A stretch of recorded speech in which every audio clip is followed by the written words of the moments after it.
but I'll try and set my headset up, and then I can go and I'll look. Hi guys, we're now live. Welcome from a sunny Evesham and in the UK, and we're actually streaming now live. I'll let you could say where we're streaming to and from.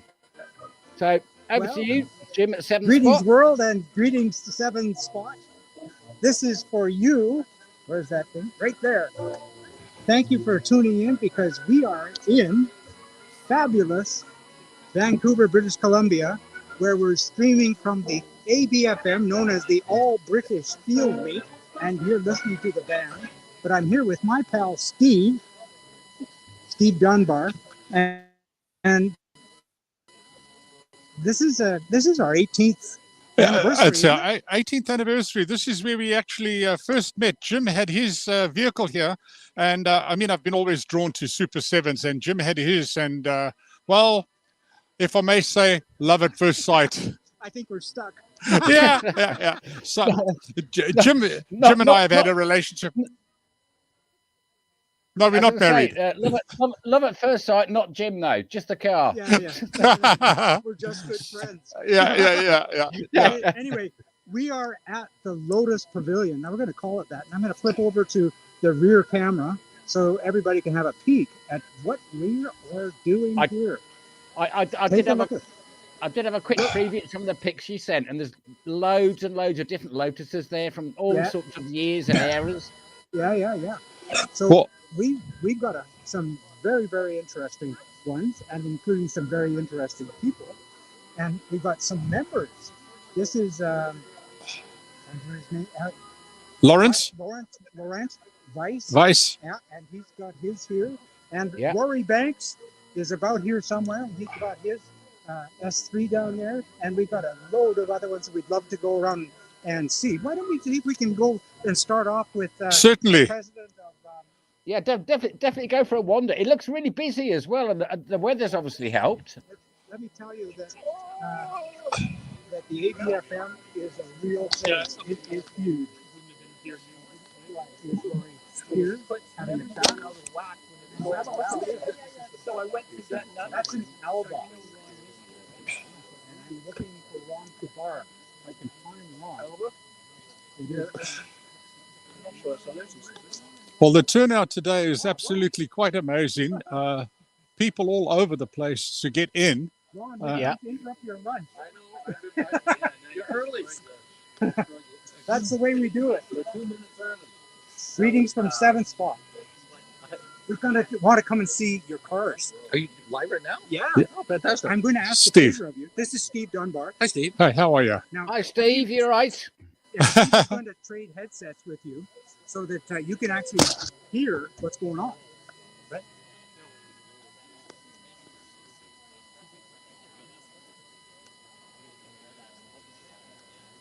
Makes for great TV. It makes for great TV. I'm trying to decide whether I wear my Elva hat or my Lotus hat. Okay, Ron. Yeah.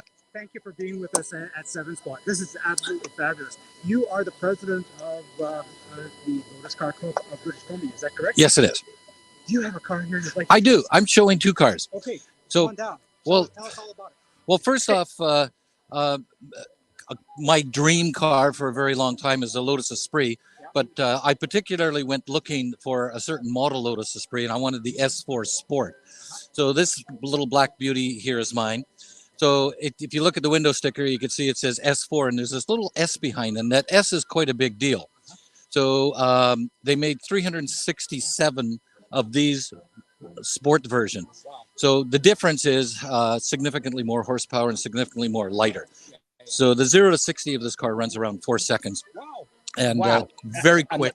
But that looks stunning in black. Yeah, that's nice. It's ceramic coated, so ceramic coating really does pop in the sun. By the way, ceramic coating. What is that? You're chatting to John Minion in the United Kingdom. Hi, John. Yeah. Hiya.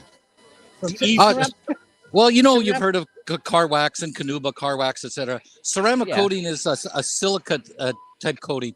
So it's as hard as rock. It's difficult to apply. It's very expensive, and usually you have it done by a professional. And then it lasts anywhere from 3 to 5 years, depending what you do with it. You don't have to wax your car, do anything again. And really, when you hit the dirt, or when you hit it with water, the dirt pretty much falls right off. I'm gonna have to look into that then. Yeah. Although our bodies, we are MK Indy, our gel coat finish. So I've been using boat products and stuff like that. Well, definitely look at the ceramic coating. You want to get a really good commercial stuff, but there are some consumer products that are easy to work with and apply. This particular ceramic coating costs about $75 or $100 US a bottle. Yeah. And it could do about 3 or 4 cars. Well, let's go down and take a look at Okay. So my son from Calgary, I live in Vancouver. My son from Calgary flew in to bring this car in. Yeah, that was my son that you just met. Yeah. So he drove the Esprit, and he loves driving the Esprit, but he does not like driving this car of mine that I've had for 44 years. So this is my Elva Courier. I saw the pictures of that. That looks absolutely stunning, and the shape of it as well. Well, this car, this is one of my beauties. So I've had this for 44 years. It's running the Lotus twin cam stage 2 engine. So it's putting out about 170 horse, and it weighs 1,300 pounds. It was also built as from the factory as a race car, and being from the UK, it would look completely normal to you. But here in Canada, that right-hand drive is it's a bit of a challenge driving it on the roads over here. Tell us about the rubber there, Ron. Does your rubber look a little tired, or is that the way it is? Okay, so a lot of people look at my tires and they say that I forgot to put this out, but they look at my tires and they say you need a new set of tires. And normally I put this out. These tires are not worn. They're brand new. So these are competition race tires with a DOT approval, so I can actually drive them on the street. That is so cool. But they're pretty much like slicks, and they don't have much in the way of tread.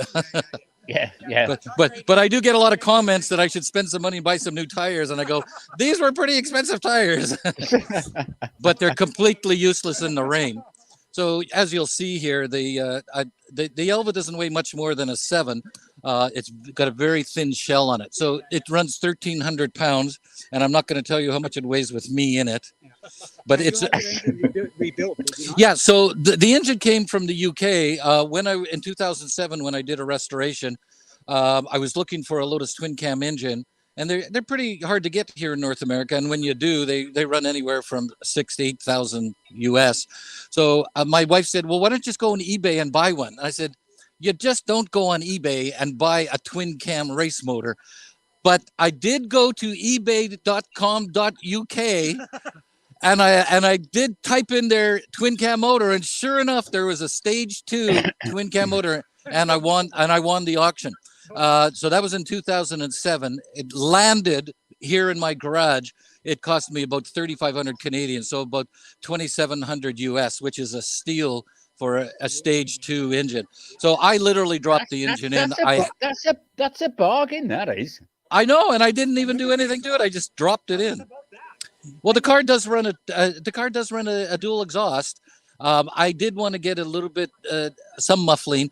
It has very, very little clearance. This is running some competition suspension and shock, so there's not much clearance. So what I did do was I cannot put a resonator or a muffler anywhere between the back of the car and the engine.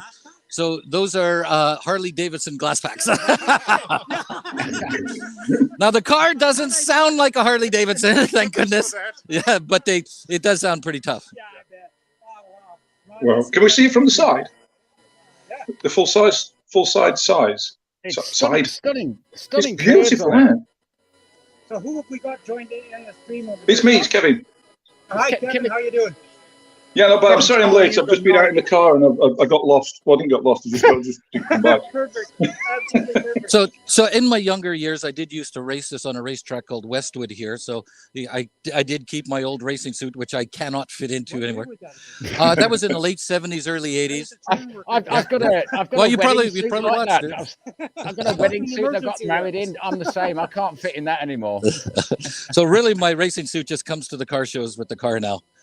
But I did used to race it. The car, if I show you the wheels, it's got a very strong lock to lock.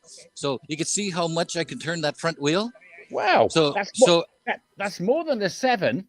Yeah. So the beauty of this is this car's very light on the back end, so she does oversteer. So when I throw the car in the corner and the back end comes out with that much steering, I can still keep the car going in the direction I want it to go, even though it's pointed in a different direction. No kidding. That's amazing. Ron? It's good. I've never seen one of these before. It's beautiful. I'm just trying to think what it looks like. Oh, it's kind of Spitfire side with wings on it. Really. I thought Spitfire from the front, but definitely Jaguar influences in it as well. Yes. Well, I guess so. It's made in your part of the world, in southern England, and but most of them. Steady. We live in the north. Oh, okay. Yeah, but you guys between the south and the north of England, a drive to you is a big deal. For us, that's like going down the street. Yeah. I know. It's ridiculous, isn't it? Yeah. What a treat. Ron, thank you so very much. Oh, you're welcome, Jim. Thanks very much. I'm going to go see Rory. Is that a Lotus Cortina to the left of you there? That is, and then there's the owner right there. All right, can we have a chat with him? Oh, yeah, please do. You want to hear my story? Yeah, I want to hear your story. Okay. Thank you very much. Nice talking. Okay, here's the story. Okay, hang on. Yeah, okay. This is Cover my hair. Thank you. This is awesome. Yeah. Okay. This is brilliant. We could do this a lot. This is okay. Great. Now, I've only asked because where nice I used to live down in okay, Surrey, so there was a bloke across I the bought road this car owned from one this of those. man. Hang on a sec, John Minion. I'd like to introduce you to John Rennie. He's the owner of John. Hi, how are you? Good name. So I want to tell you about my car. Yes, It's please a 1967 Ford Cortina Lotus. That's a Mark II 1A.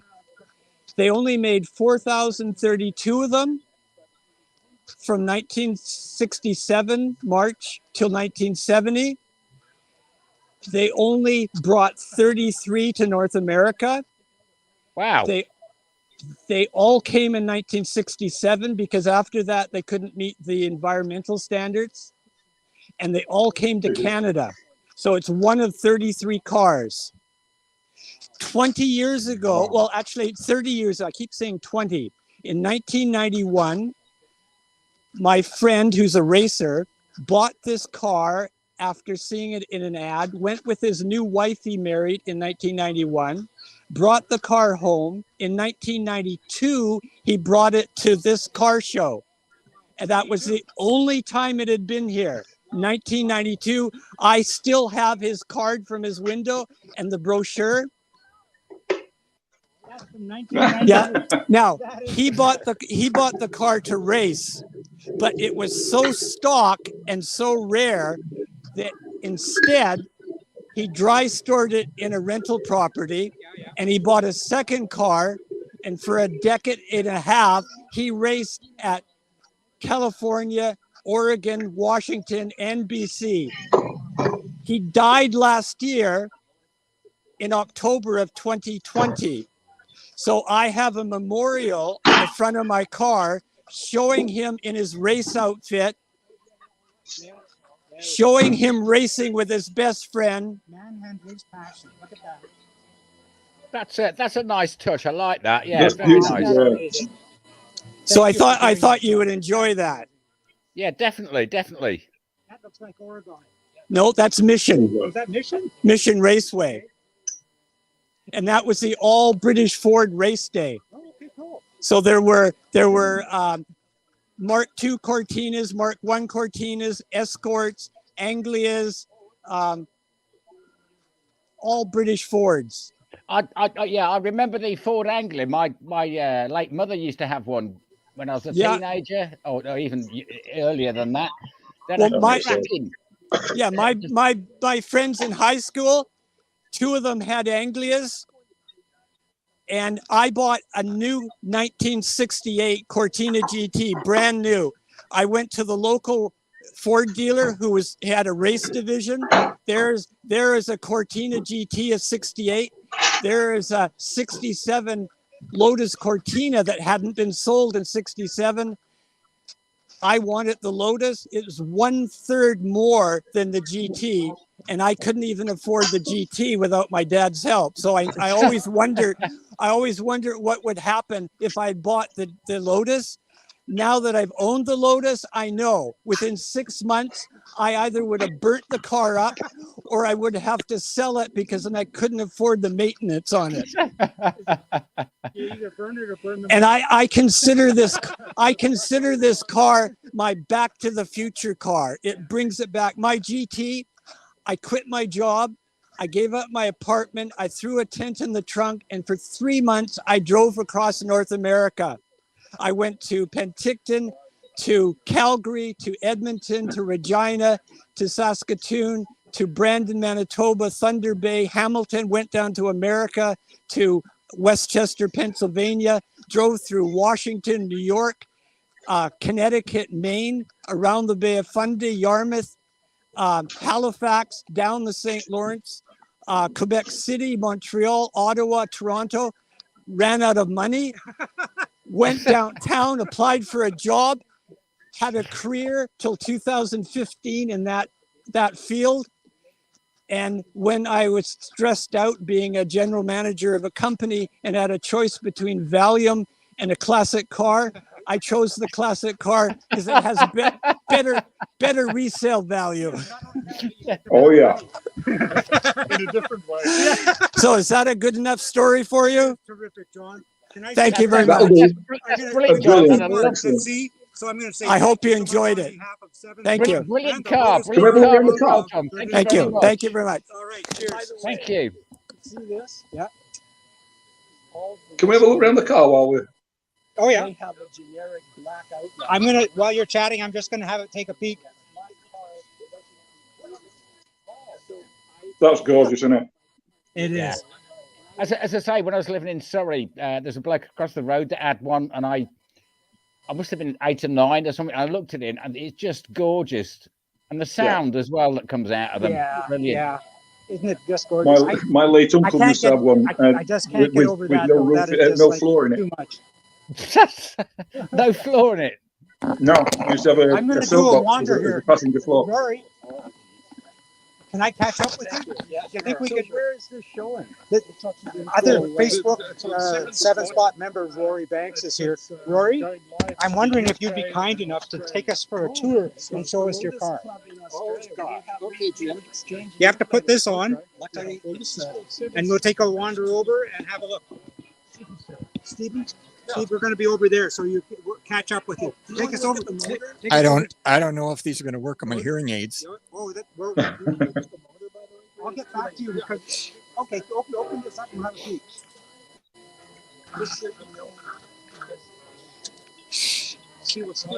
We like There you twin go. Webbers. That's a beautiful thing. Thank you, John. Let's wander over, Rory. Okay. If you can't hear well, because Rory's very hearing aids. If he doesn't hear, I'm going to be his interpreter. There you go. And I'll try to keep up with you, Jim. Now, just before we get to my car, this behind us is a car to have. What is it? Oh yeah. A Oh, Lotus yeah. Omega. Yeah. Oh, the Colton. We'll Yeah. get back to that. Okay. Let's get over there. What's that? Big Siege. Oh, Lotus, and then that flat. Oh, the Elan, rather. Elite. Elite. No. Sorry. Elite. That's the V6. That's the V6 isn't it? Yeah. Yeah. Okay. This Tell is us a bit about the history of your car, Rory. How did Well- you come how Well- did the car come to your possession? well. This car, I'm the third owner. Belonged to the first owner was a fellow named Martin Gleave, and he lives in Eagle Harbor in West Vancouver, and he still lives there. He bought the car in December of 1969, and from actually the father of one of our club members, Rins Kiljan, who was working for Checkered Flag at the time. Right. And he owned the car for 34 years.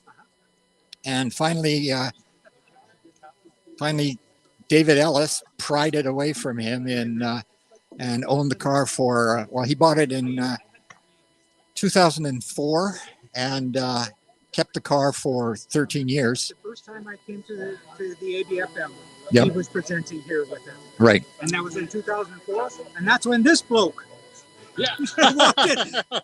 Steve Dunbar-Rory. Hi, Roy. Hi, Steve. Good to meet you. Fellow Seven spotter. Take us around and show us the interior. Tell us all about your car. So David had it for 13 years until unfortunately he passed away. Yes. And the car came to me from his son, Toby. And I've done a few things. I redid the entire braking system of the car. Yeah. Now the front discs are drilled and slotted with braided lines. Yeah. New pads or new brakes for the rear drums. And it has a 1600 Cortina GT engine with a downdraft twin throat Weber. Oh, that'll sound nice. That'll sound really nice. And you got the clamshells on it. Is that still the gel coat, or is that painted on the body? No, these are painted. Yeah. It never had just a colored gel coat. It was always painted, but nose cone and the fenders, the clamshells and the rear fenders are all fiberglass, and the center of the car is aluminum. Absolutely gorgeous. Now, you have an adventure coming over here. Can you tell us about that? Yeah, the fuel line came adrift and spilled fuel everywhere. But he's That's a lovely. That's handy not guy. good. Not good. He's a very handy guy. Got out there with his black tape, Yep. Oh no, it was blue. blue tape, Yep. and he secured all the fittings. And Yep. here we are. Unfortunately, I had a full tank of gas when I arrived or when I started this morning, and And now we've I'm got down to fumes. less than a quarter of Now a we've got tank. fumes. So that'll be interesting. Yeah. I'm sure I can get it to a gas station. Isn't that a good thing of beauty, guys? What do you think? So Dunlop mag wheels. And I had a heck of a time finding the correct size tires. They're 165/80/13s. Yep. Oh, As that's the quite car- unusual. Well, because they're a lot bigger now. Yeah. The 7 next to me is 205/70/13s, but I wanted skinny tires. And so it's got 165/80/13s as it came from the factory. And the spare tire on the back is the original Dunlop Super Sport that it came with Classic tire. 50 years ago. Classic tires. Look at that. It's probably rock hard, I said, please don't use that. but it still holds air, so it'll do for an emergency. Absolutely. yeah. Absolutely. Yeah. This is the second time around. Rory was kind enough to give us a shop tour of his garage. And he has another toy in there. What do you have sitting at home in the garage? A 1982 TVR Tasman. Isn't that amazing? I do like the Tasman. I do, and it's one of 5 in the world because it is left-hand drive, and it's a 2+2. Left-hand Oh, drive. right. Yes. I didn't So- know they made a left-hand drive. So, I didn't so they they made a made, 2+2. they made 47 2+2s, probably because there's no legroom at all in the back seat, and but they had to modify the body shell. So most of the Tasmans, including the convertible, had very short back ends and very long front ends. Yes. But yes. To make room for the seats, they lengthened the back end and shortened the front end. So, in my opinion, it looks more balanced now. Yeah. And, Yeah. and so of the 47, there's only 5 left-hand drive cars. Wow. Wow. And This Christine, look at that. I bought this Motolita wheel in 1972 for my bug-eyed Sprite. No kidding. So it's vintage, almost as old as the car. Wow. But look at that interior, guys. Isn't that spotless? Isn't it Yeah, amazing? looking not good. bad. Looking good. Liking that. And there's a little plaque alluding to David Ellis there, because Spirit of David Ellis. he never put the top up. Mind you, I've never had the top on either. Yeah. So Wow. Because it's always sunny in British Yeah, it's Columbia. always. Yeah, I'm sure Oh, it's. look at these. Yeah. Look at these. I This is a live- I nice live- touch. I Look at live in these. the UK. Oh. Don't talk to me about sun. The wind rings. It's never sunny here. Yeah. Look at that, guys. How Where did did you come those by come from, those? eh? Those are nice. They came with the car. You're kidding. Really? Those are amazing. But I really like these mirrors. They came from Demon Tweaks Oh, did they? Ah, in the Oh, UK. okay, yeah, they're in the UK. Yeah. Yep. And you just brackets, yeah. undo one of the screws. Yeah. You can put it up or down and put this adapter on Yeah. and put them on. No drilling at all. I was going to love say the you've window. mounted them quite high up, so you can actually see over the rear arches as well. Yeah. Well, I've got them in the middle, so it seems Yeah. to, to work well. Very nice. Our mirrors sit quite low. I can just about see over the top of the arches. And look at that. If you look carefully, he's got stone guards. Yeah. Yeah. Well, Hugh's got stone guards on his too. This is rather than having a sheet of aluminum screwed into the fender, we've got this plastic. Yeah, that's what I've done with mine. That's what I've done with mine. Yeah. Very nice. Much better. Beauty. Better. Rory, we're going to wander around. I wanna Certainly. say thank you so much. You're welcome. And I hope you win the Brilliant. raffle. Thank you. Thank you so much. A lovely car. Lovely car. Thanks again. Cheers.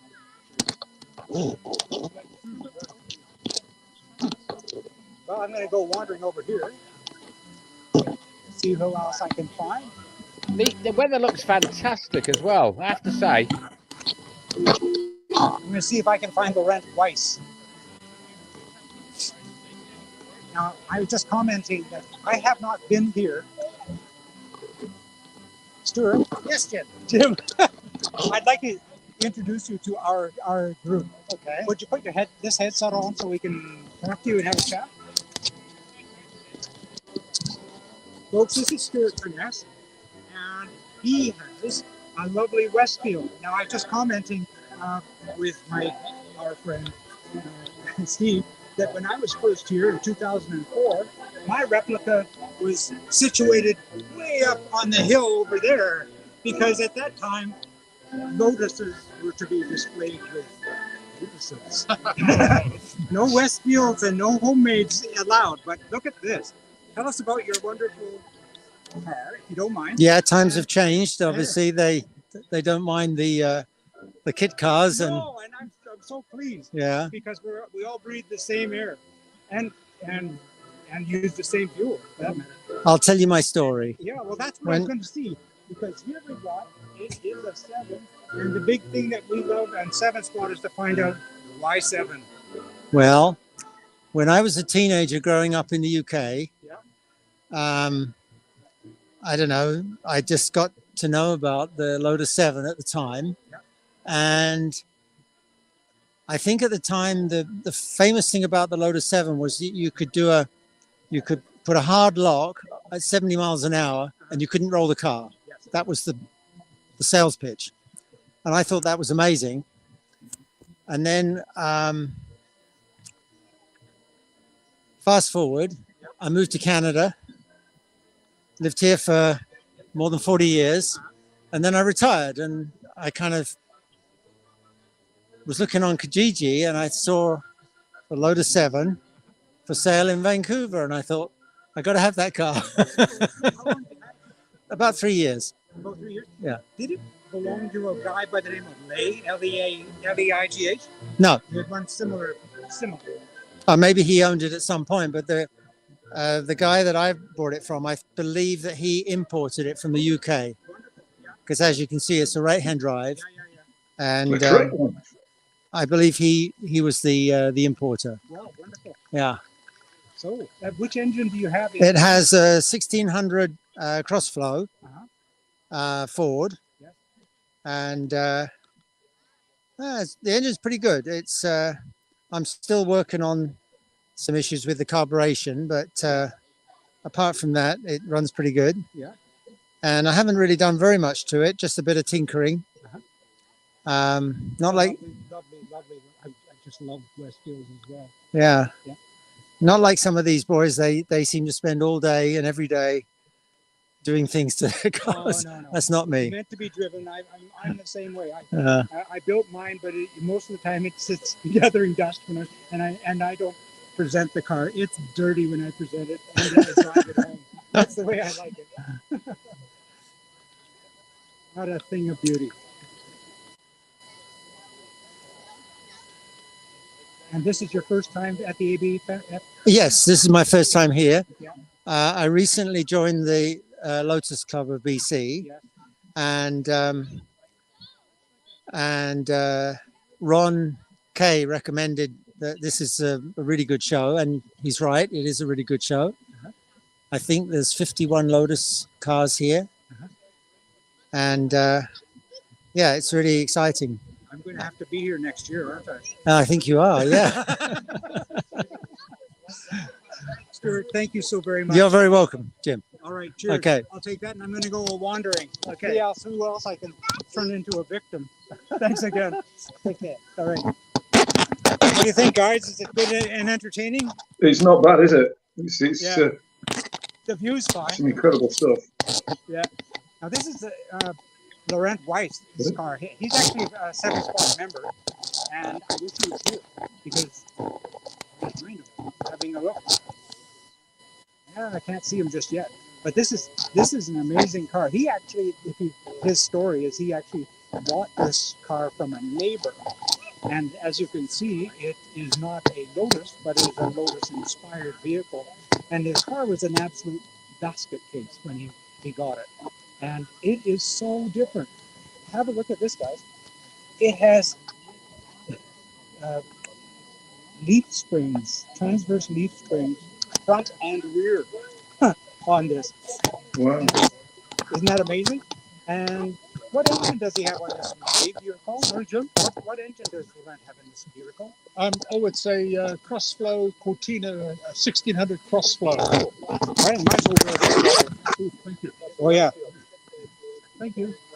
Yeah, we can't do without those. We're getting to that age. Sorry, Jim. No front fenders or a roll bar.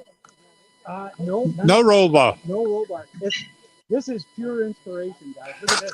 And he's been, if he was here, he could tell us the story. He's been in such a basket case that, like, everything didn't work. And if he drove it, it was like a life-changing event.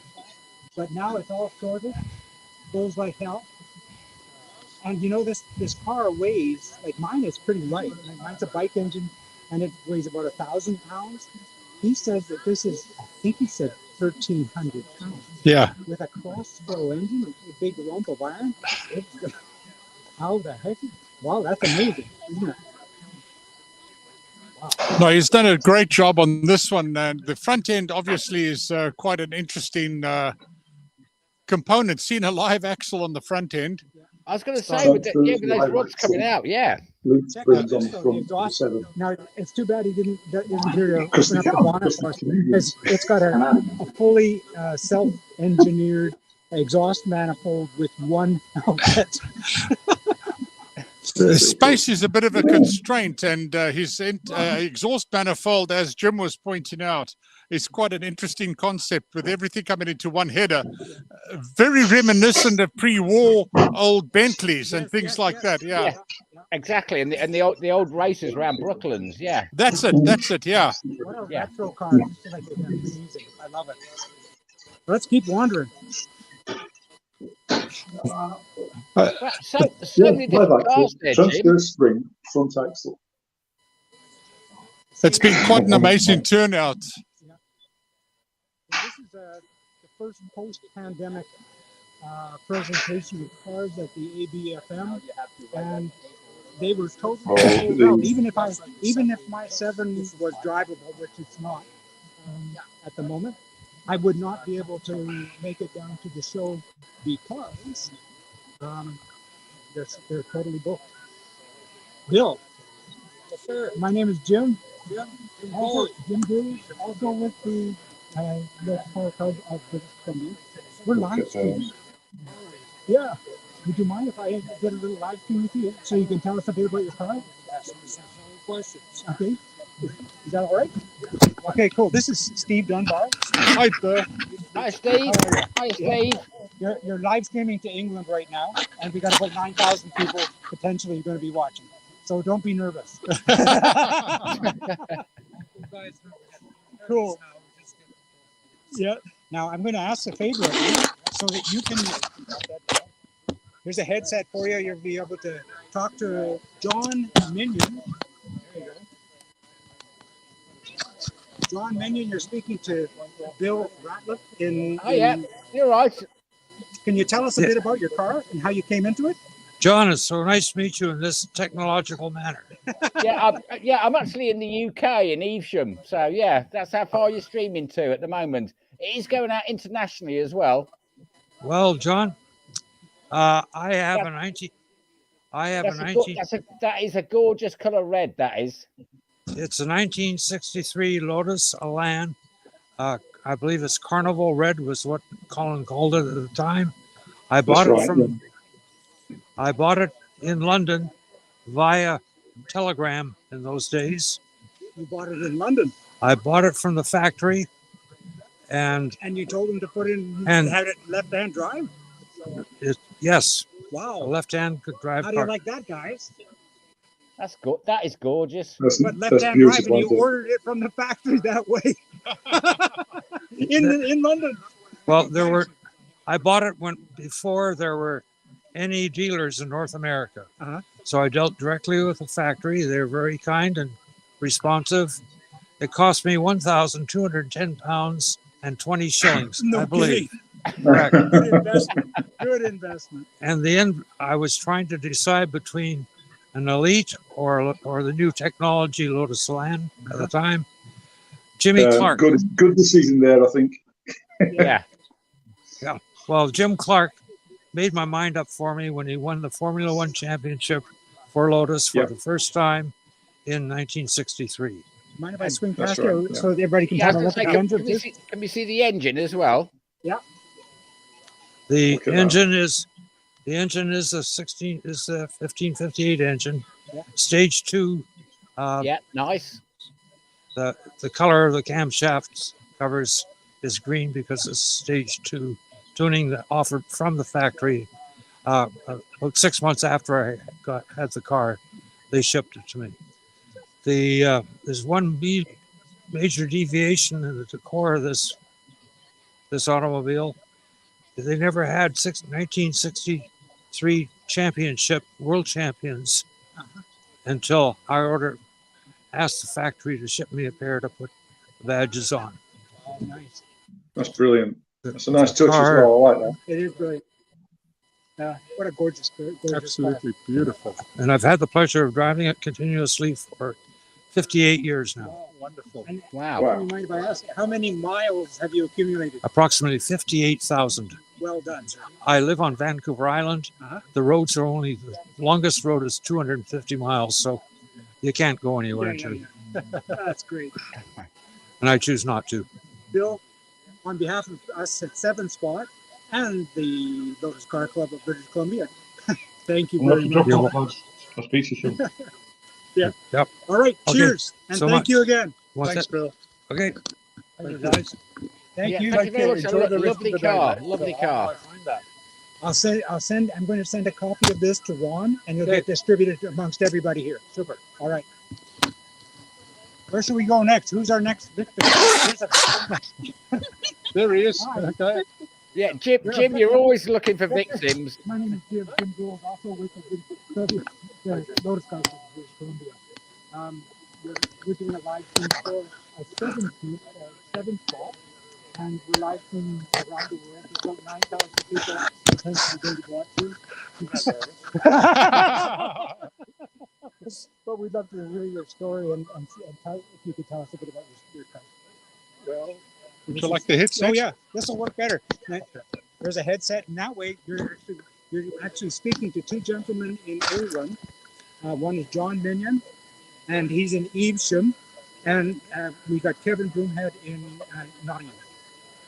Okay, well, this is a 69 S4 with a bunch of little modifications, trying to keep it looking pretty original. We bought it in 1989 in Oakland, California. It's from Oakland. I actually bought this car on the recommendation of Dave Bean and a guy, and he said if I could get back to Washington with it, that it would probably be worth the $6,000 I paid for it. What color is that? Because that is stunning. It is amazing. It's a Honda color. I think it's a 2003 Honda Element. I was looking for something close to an Austin Martin type of color. Yeah. That really And- suits the car. It does. I think it does. I got to point out something, if you don't mind me saying so, John. You're not going to see too many of these with this.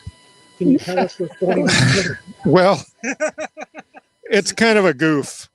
I put the air filter in there before I did the the covers. I used to just have a hole in there, and the air filters were tilted down farther, but they fell off a couple times, and that's where it wants to be, so that's where it is. I'm kind of lazy to change it. What can you say? It is. Isn't it? It is. Apparently, at full throttle, if you've got the lights on, the beam gets pulled through. Is that correct? Well, I haven't verified that, but Okay. Sorry. I was trying to bend my head around. I think it still gets all the air it needs, because this thing leaks and there's venting around the back. So that's the one thing I was worried about. Yeah, it should be all right with that. If it works, it works. So this is the third Elan I've had. I had a couple others back in the day. I had a 265 S2s actually, one when I was 18 and one when I was 21, and survived those. And I had a 330 GTC, and if you see the valve covers there, they're that's Ferrari crinkle paint. Oh, is that what it is? Nice. And so it's my little Ferrari. I call it the crazy little Ferrari that Enzo didn't have the thingamajigs to build. Yeah. It's a beauty. It's just an Thanks. absolute charm. Yeah, it's been a lot of fun. Victor, I'm going to say thank you on behalf of the Lotus Car Club of British Columbia and Seven Sport. Thanks a lot. Alrighty. All right. Thank Have you. yourself a great Lovely week, car. and I hope you Lovely win the colour. lottery. We want to all win the lottery just being here today. That's right. Well, it's been a beautiful day. Yeah. Let's wander around here, see if we can find another victim. Sorry, Jim, I'm getting you down there. No, you're doing fine. Hello, sir. Is this one yours? No, this is not my friend. It's my friend's car. And Okay. He's, I'm going to have to circle back to him Yep. as soon as I find him. Bruce. Well, he's just gone to the restroom. He should be Okay. back in a minute. Well, I will circle back and we'll get back to him. But there's no shortage of victims here. Oh, This amazing turnout, Jim. There's so many different cars. The fact Loving that it. if you wanted a show, you couldn't because the entry list had closed. Yeah. Because of the interest. Yeah. Right. This is just the tip of the iceberg, guys. Yeah. This is only just Lotus. This is just the Lotus. Up there's the Triumph, the MGs. There's the replicas. Let's head over to the replicas. We got to get it. Oh, there's a replica, a fella, Ed Leach. He used to race go-karts. Ron again. Hi, Ron. hello. He built Seven. That's how I met him here. Firstly, with the Nissan running gear, Yeah. and I saw we that became one. we became friends. And now he built this Nobby, which is just over here. Yeah, we're looking at it right now. Yeah, It's- and he That's a Lister. a Lister Jaguar. Jaguar, yeah. And he built everything himself in a small workshop in Ladner, Yeah. which is British And Columbia. he's got a website. I'll put it up when I Yeah. find it just in the meeting. Ask him if he would do a live stream with us. Yeah. An email, but he hasn't Wow, responded wow, yet. that looks stunning. Isn't that amazing? Absolutely fabulous. And he did this all himself. Yeah, all the That's, body panels. That's a V8, yeah? No, No, that's a Jag engine, a 3.8, I believe. Yeah, I'm going to see if I can find Ed. Oh, yeah. Lauren, 6-cylinder, yeah? is Yes. there any chance that we can go over and see your car? Okay, I'm going to meet you over there in about 5 minutes. Sounds good. Great. See you there. Oh, there's Ed. Gorgeous lines on the back end of that. Oh, he's done a fabulous job. Well, I'm Wow. just going to. Well, bring me now that a friend of a friend, I'll read you. They said to drop by, say adios. Hi, Ed. Hello. How are you? How's it going? Jim Gould, I don't know if you fellas have met. I've actually sent you an email concerning this. I would really love to do a live stream with you one time if we could. Okay. But you're actually live streaming right now. We're live streaming right now, Ed. Your car, if you don't mind. Not at all. What would you like Put to these know? on. Everything you want to tell, everything that you know about. Just treat it like a Cars and Coffee. We're live streaming to England right now. We're Okay. To John Minion, who's And internationally as well. internationally as well. What else do I think? Oh my goodness, I'm absolutely overwhelmed here. That's right. Could you tell us this is such an that is a amazing stunning looking car. Okay, thank you very much. And you built it all yourself, yeah? That's correct. I had to take a couple of trips to England to get the dimensions, and therein lies another story. I went to the Goodwood Speed Festival, not Speed Festival, the Vintage Race in September. Yeah, brilliant event that is. Yeah. Yeah. There we go. Goodwood Revival. Yeah. And the gentleman that's Lister, and if you give me a second, I'll think of his name. The mechanic that was looking after his car, Danya pulled the car apart so that I could get the dimensions for this. It was embarrassing. I ended up lying in underneath the car with him, with the tape measure, drawing and getting all the dimensions. And as far as I'm concerned, I am exactly the same as the original listers, dimension-wise. It is absolutely. The Liberties, of course, is with the transmission, which is a T5 from a Mustang. And the differential is out of a 700 series BMW limited slip. My front uprights and Liberty slip diff, yeah? Any idea on what ratio you're running? Yes, it's 3.7. Okay. Yeah. At 2,000 RPM, I'm doing 100 Ks. Wow. Wow. And the car came in at 1,983 pounds dry.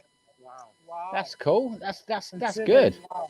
Now, Ed, all the body panels you rolled yourself and did all Yes, that. done with an English. That's right, English wheel and a leather bag. And that is all aluminium bodywork, yeah, not fiberglass. No, it's 3003 aluminum, TIG welded, and the chassis is basically ERW mild steel, which is what the original listers were.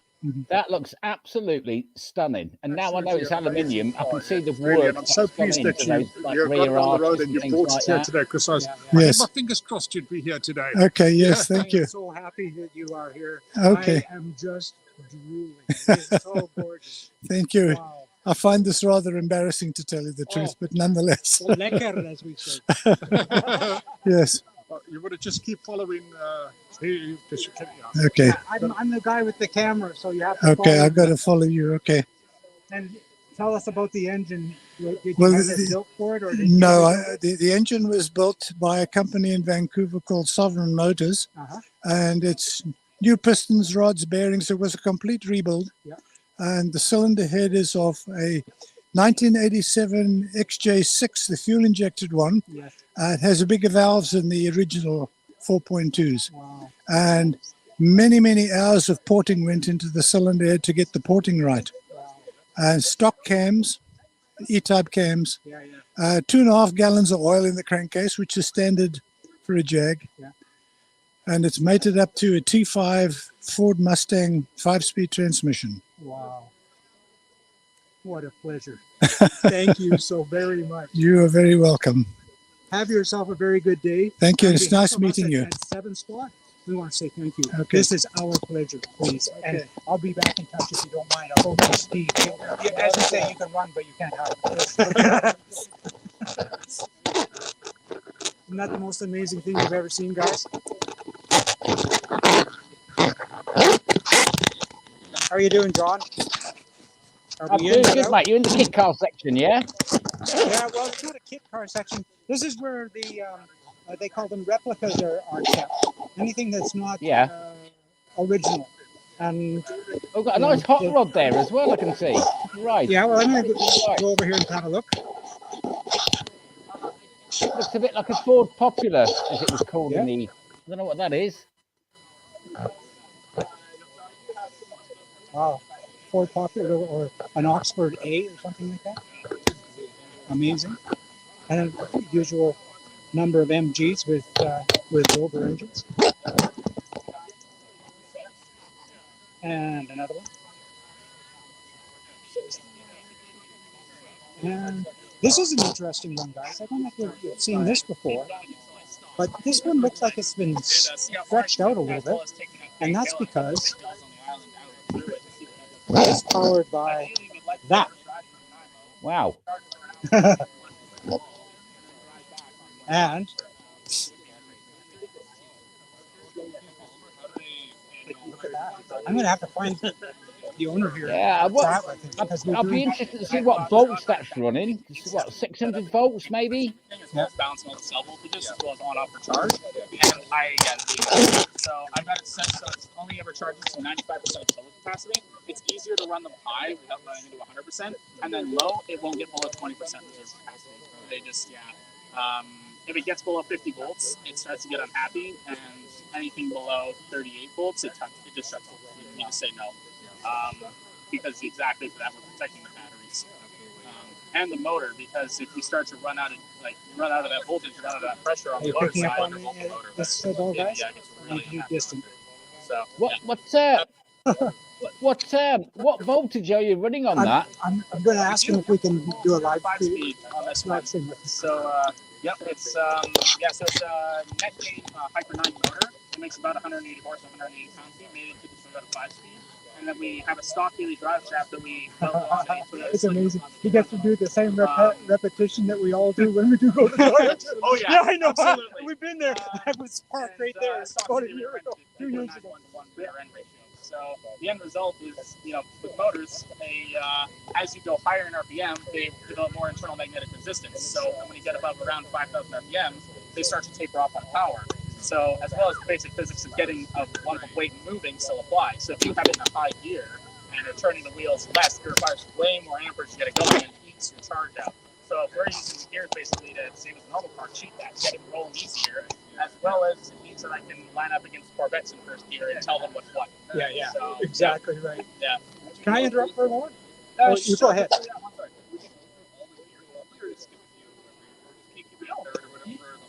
Oh, absolutely. You can pick whatever you want.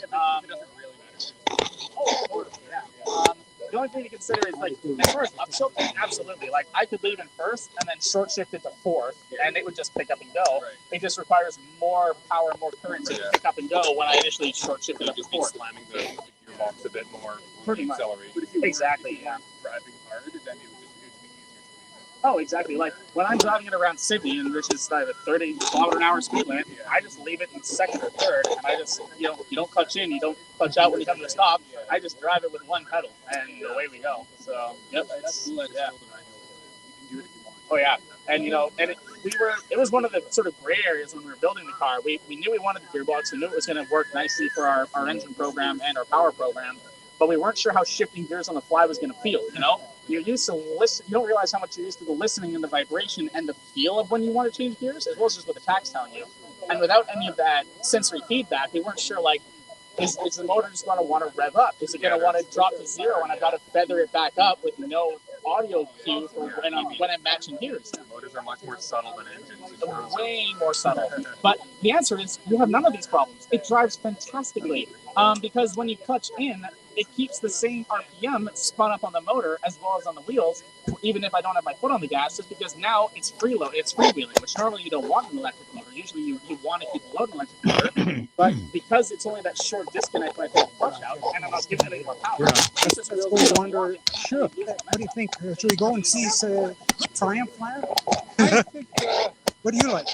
I would like to keep wandering around like this, Jim. Yeah. So far, it's just been such a lot of. Now you get a sense, guys, of how big this really is. I think just to keep walking around a little bit, just to give an indication of the scope. Yeah, just of what's there. there. They spend all day in the Lotus section, but there are so many different cars there, and makes and kit cars and normal cars. It's that is a huge event. Oh, it's massive. It's absolutely massive, and we haven't even touched a third of it yet. I was going to say, yeah. I think just have a quick walk around and see what's there. One of my favorites, a TR250. Look at this. Triumph. TR250. That's the TR4 with the 6 Oh, engine. there's the owner of the one Triumph over there, Brian Tomlinson. You aim me to him. Yeah, okay.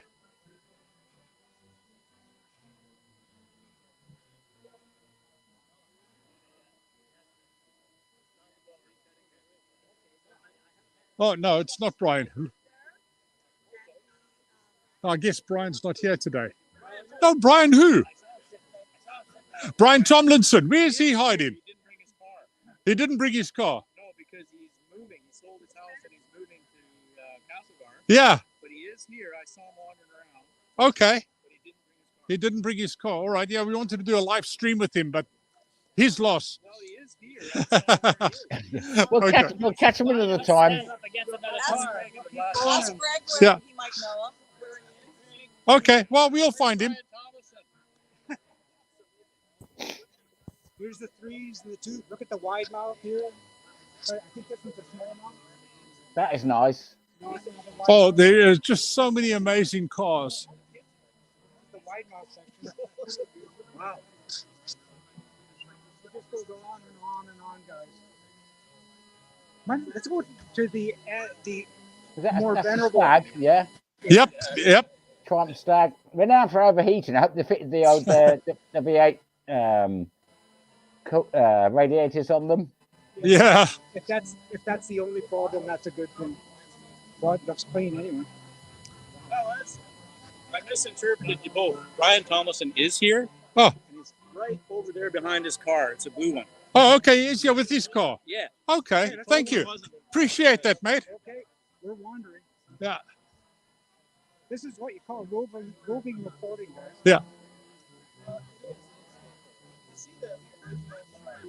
We have to go through here. Yeah. I think we're heading that way. Yeah. There is so many cars packed in there. I can't believe it. Oh, it's an amazing event. Okay, let's just hold here for a second. I thought that was him, but it's not.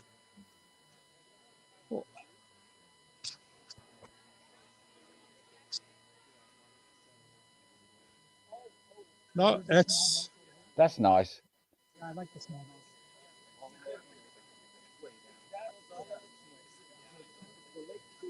And you know what? This is not even a third of the cars at the moment. Wow. Wow.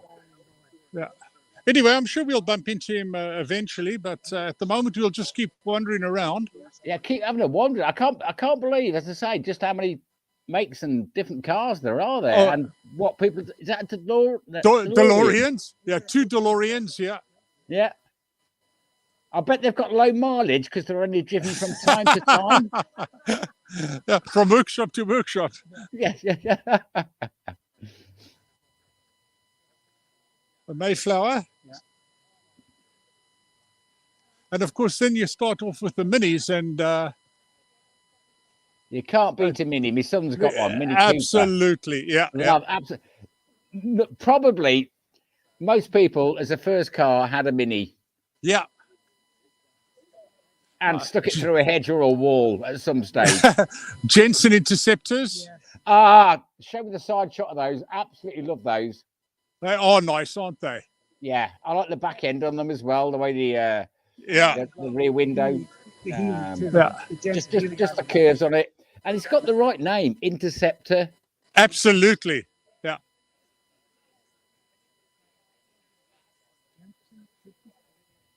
There's a very rare beastie around here. Yeah. Yeah. A 541R Jensen. Wow. Wow. Oh, I've not seen many of those. I have never seen one of these. I've not seen one. Wow. And that is absolutely pristine. That is amazing. Even got the side indicators on the rear pillar as well. Yeah, the little flip outs. Yeah. Absolutely fabulous. I don't see any Heelys. The Jensen Heelys. Oh, the Heelys, the complete section. Jensen yeah. Oh, Jensen Heelys, yeah. I didn't see one. That's because never mind. They got the 904, Lotus 904 engine. That's about enough. Oh, wow. My God, that is, yeah.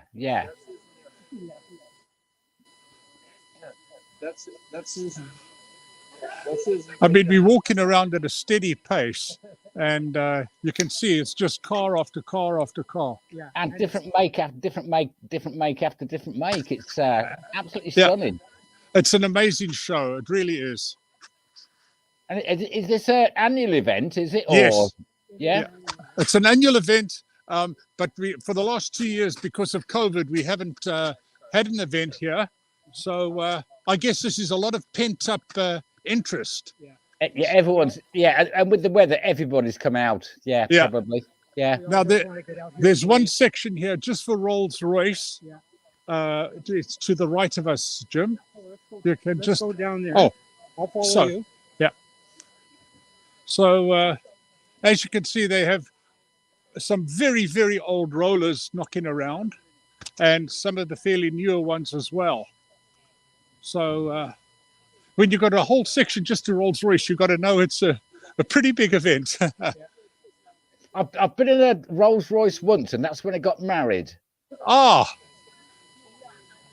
and that was a happy occasion, of course. Now, Well, here, look at it this. was happy when I got married, but it's not now. Oops, sorry to go there. How about this? Oh, that is lovely. Isn't that gorgeous? I've I not do- seen I this do one like- before. I do like the style of those cars. It just reminds me of like the old Brooklands racers.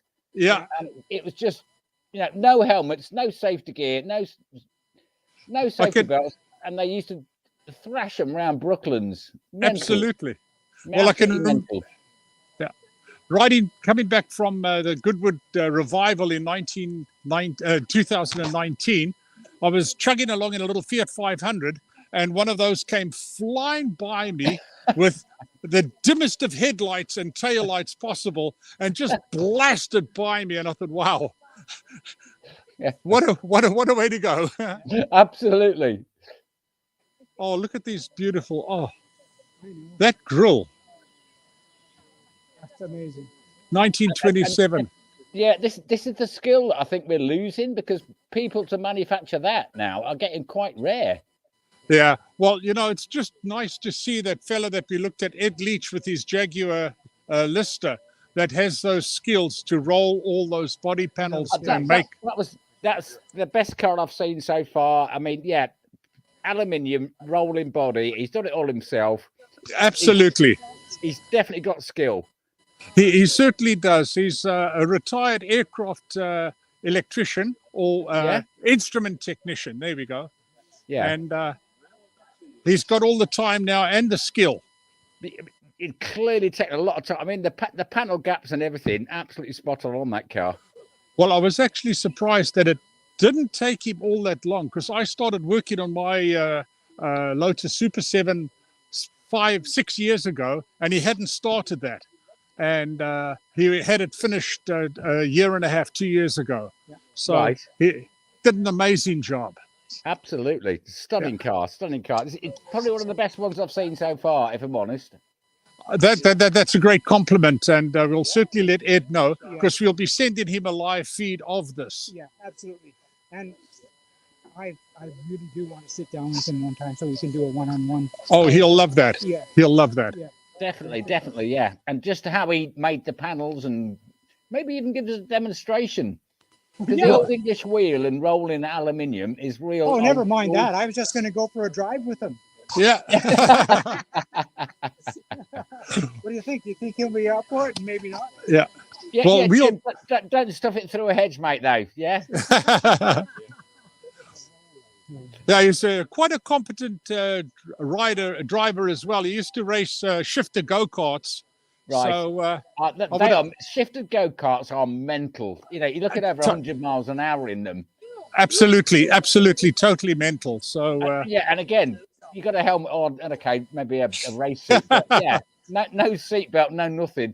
I wouldn't do it. I wouldn't do it. Yeah. I've got a soft spot for MGA. Okay, so now we've moved out of the roller section, and we're going to head towards, I believe we've got MGs MGA and Austin-Heelys. Get the Austin-Heelys in. I do like the Austin-Heelys. Okay, shall we start with the Heelys or should we Sure. Yeah, let's go. Let's. I'll follow you. Okay, as you can see, the Heelys start right here and they go back probably 20 deep in 2 rows of them. Oh my God. I do like the look of those. Oh, they're fabulous. They're fabulous. We've got a couple of replicas in our kit car group that we belong to. And the one of them's painted it was two-tone, powder blue on the top and then white for the side panels. Looks absolutely stunning. We've got 2 sitting there, that color scheme. We'll point those out in a moment. Yeah, a bit like that with the two-tone. Was the 3-litre engines, weren't they? I think originally. Yeah, that's correct. Yeah, yeah. The Austin Princess motors, I believe. The straight 6 3-litre. That's the one. Yeah. Sound gorgeous. Oh, epic. Yeah. So this is the color scheme you're referring to. That's the one. That is the one. That is the one. Yeah. Absolutely. This one right here. Yeah. Beauty. Are you Terry? Yeah. Hi, Terry. I'm doing good. My name is absolutely gorgeous. I'm with a Facebook group called Seven Spot. Oh, yeah, and we're live streaming right now. Oh, is that right? You're a victim. I'm a victim. Put the headset on and tell us. Can you tell us about your car and tell us what you've done and how you came by it and why you're here? Well, I bought this car in. Before you start, can I just say that is my favorite color scheme on an Austin-Healey ever. Oh, really? the powder blue and the white, the two-tone, and it's 3-litre 6. If you can talk us through it. Just talk us through your car, yeah. Yeah. Tell us about it. Okay, I bought it in 1985, 86, and drove it for 3 years and blew the pistons. Ouch. And Ouch. Yeah, and then I said, okay, I knew it needed a restoration, so I bought it locally. It originated in New York. It made its way to Washington, and then someone brought it up into Canada at that time. And anyway, I put it through the process of dipping it and starting to work on it. And then my wife got pregnant, so it hung on the garage wall for 30 years. 30 years. Well done for hanging in there. And then I pulled out another car in the meantime, doing a TR250, and then I just sold it in February. So I kind of miss it, but regardless, the Healey has always been my love. Yeah. And then, yeah, for sure. And then I don't know, I spent 5 years putting it all together and doing it myself. I had the motor done. There's a few little problems with it, but they all have problems. And you know, I've had help from my buddy here beside me, Don, and the 2 cars are basically the same years. Another stunning car. Yeah. Yeah, we're neighbors, so we both have the same car, same year. Mine's a bit older. And he helped me a bit too on little things here and there. And I do love that blue and white. There's something about it. Just suits the Healey. Oh, definitely. Yeah, Healey blue. Yes. Healey blue is the only way to go. It's a beautiful color. Yeah. Yep. If you notice the color, really look at it. One's darker than the other, but that's just the mix and what you get nowadays. But no, it's everything done in the garage. And you got wire wheels on it as well. Gives it that real, obviously, period look, which is what it should be. Definitely period look. But we did. I did it all in the garage at home. So it's you know, you go 10 steps backwards before you go 2 steps forward. But yeah, we've all been there, done that. But you've done a fantastic job on that. That looks absolutely Yeah, but if you notice in the pictures I got in the book there's pictures of my son who's 30 years old banging on the car, and then there's pictures of my grandson who's 5. So took a while, but what a stunning car. Myself, yeah, the best part is just getting to let the cars tell our story. Oh, exactly. But no, it's a great love, and it's. If I got to get a bit more mileage on it to see things in, but hopefully this year we can get some weather and other car shows and excellent and go that route. But yeah, no, fun cars. Thank you so very much. Oh, for sure. If you want to see Yeah, the whole, thank you. Lovely go cars. to the, Thank you. YouTube You're and welcome. look for Seven Spot. Seven Spot. Yeah. Seven Spot Yeah. on Facebook. On Facebook, Seven Spot is the name of the group. Or if you go to YouTube, you can just look for Seven Oh, okay, Spot. that's great. Sure. You bet. Okay, thank you. Great pleasure. Good. Thank you. Enjoy the day. Totally fantastic. Okay, Jim. All right. Thanks a Cheers. lot, mate. Thank you. Cheers. Okay, you put that back on. Okay. Yeah.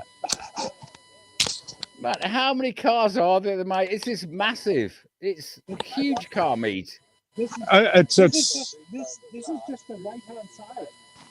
We haven't gone all the way over there. There's some options over there. Oh, there's Christopher. Now we're approaching the MG. Oh, we've got the Healy Sprites to the right. I'll come down and have a look. Hello, Ben. Are you here on the car? So the Healy Sprites are here. The baby Healys. They were quick cars in the day as well. Oh, they certainly were, yeah. They don't hang around now, but yeah, very quick cars.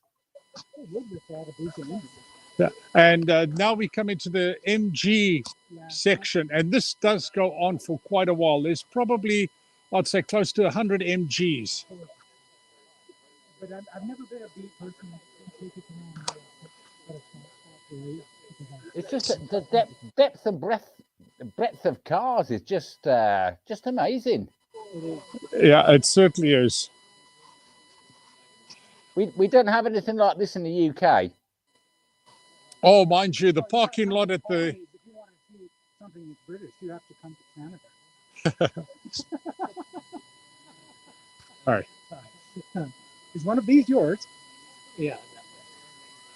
My name is Jim. Hi, Jim. I'm with the Lotus Cars of the British Columbia. That's how I am here, though. We're doing a live stream around the world, actually, about the ABFM. And I've always had a soft spot for MGAs. I used to own mine. I regret it. I sold it. I just sit and I cry thinking about it. But would you mind telling us your A story? Well, sure. I bought this. Oh, no, hang you on a second. better go live, lad. Right. Yeah, put that on. I'll I'll hold take this it to for the you. UK. Yeah, you're talking to John Minion in Evesham in the UK. Oh, yeah. Okay. Oh, yeah. Yeah. And you are Daniel Hendrick? I'm Daniel Hendrick My name is speaking. Jim Gould. Hello, Pleasure Jim. meeting you. All right. Could you mind telling us about your Well, car sure. and how you came by it? Sure. I actually I had a 57 MGA when I was a kid. Yes. I'm not a kid anymore. So, and I really liked it. And I thought, well, when I retire, maybe I'll get one that needs to have a little work done. Yep.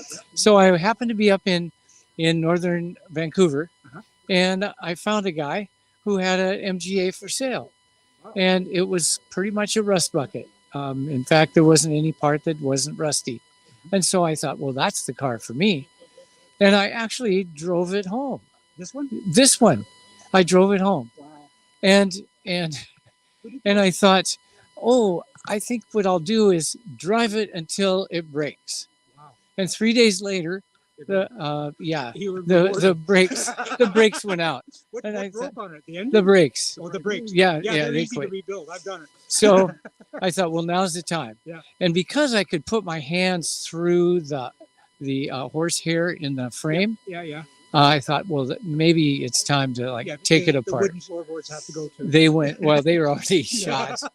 So, and I could walk on the ground and get it going. And I Does figured yours have the two 6-volt batteries, or did you have to? they had two 6-volt batteries. I And yours put a is your 12-volt. You've got a 12-volt. Yes. Yeah. So And in the other that's right. spot, I have a box with parts in it. Oh, okay. And So- how about the your? I'm talking to a person who knows the laments of having an MGA and all the parts that are going to go. I never went anywhere without a spare set of points and a spare fuel pump. I've got all those right back in the trunk. Yeah. In the rear end. Yeah. So and so I took it all apart, and I had each part of the body part painted. Wow.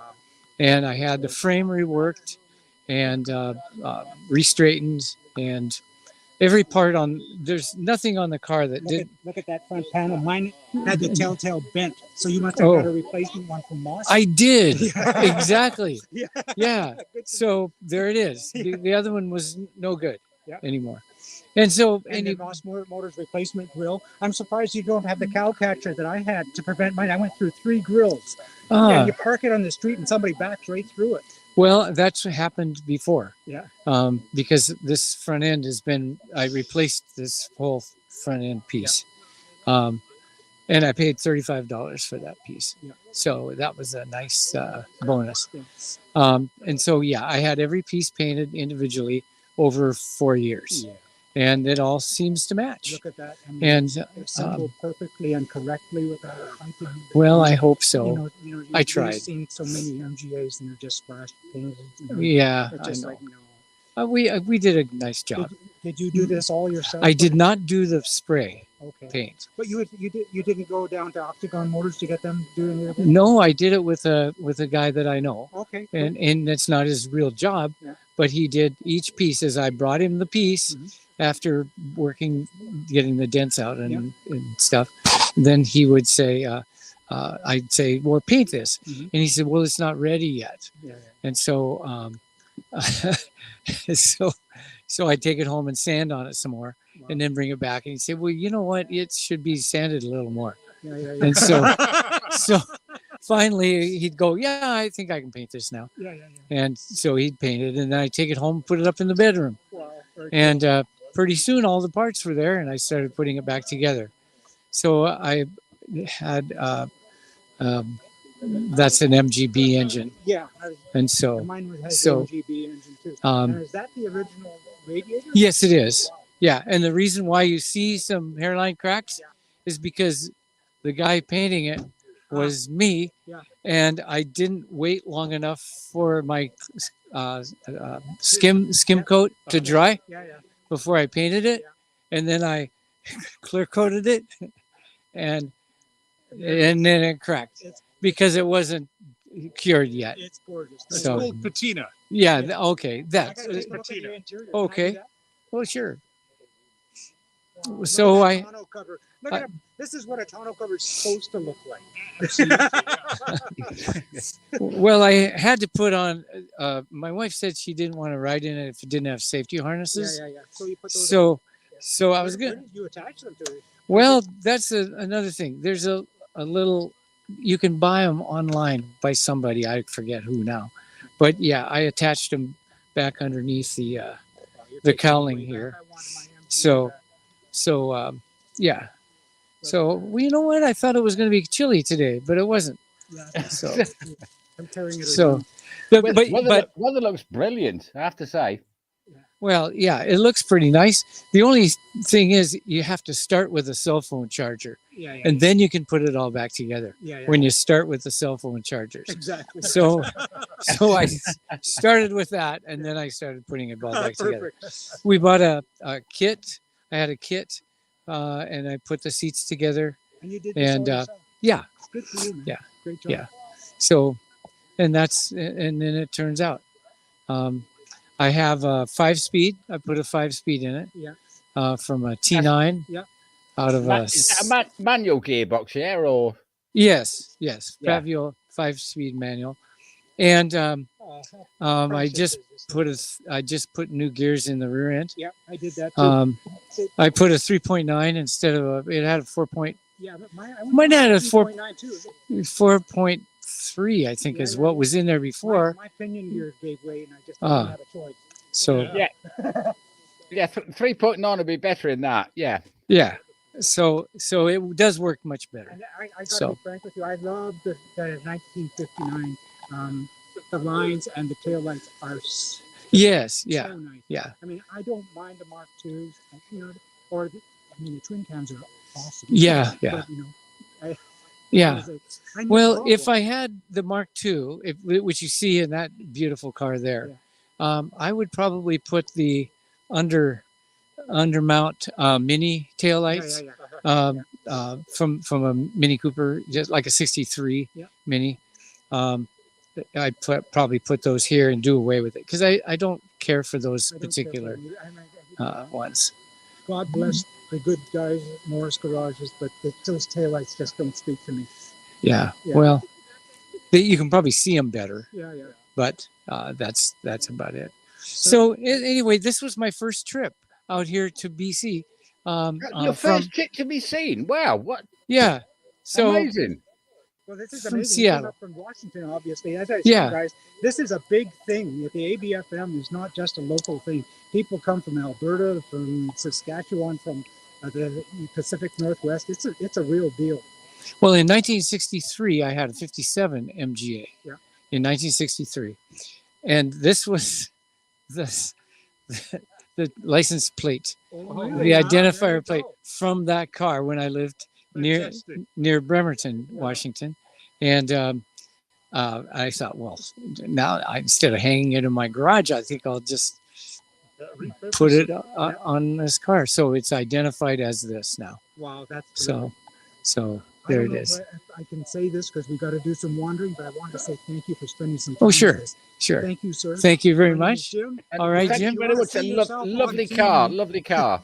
Go thank on you. YouTube and look for the number 7 and write out spot afterwards. Seven spot. Okay, lowercase, uppercase, doesn't matter. Doesn't really matter. Okay, 7 spot. 7 spots. Yeah, or you can join our Facebook group, 7 spot. Save Okay, stuff, and all there right, you go. very good. Well, Thanks so thank much. you. All right, enjoy your day. You've made ours. Thank you. Thanks. Enjoy the rest of the day, mate. Thank you. Are you guys off wandering again now? Then, yeah. Yeah, we're wandering again. Where We'll am I going, Steve? Tell yeah, me. straight through here, and we'll. There's so much to look at. Oh, it's amazing. Now we're approaching more MGs, and as I say, this just goes on for quite a while.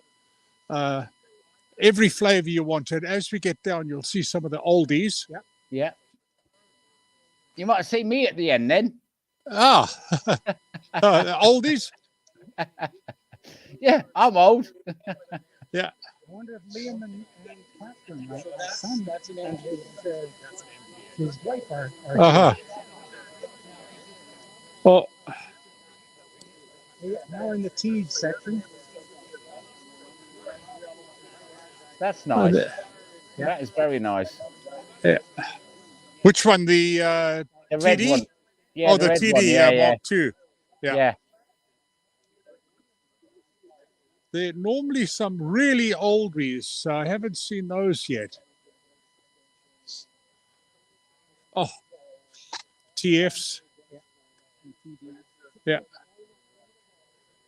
Amazing. I hate to say it, but I'm getting lost. Yeah. Thankfully, there's only one way out. So we've basically come to the end of the G's. Then over here we've got Mini starting again. Oh, there's a Mini with the drop nose. Let's have a look at what they've done to this one on the. Okay, yeah.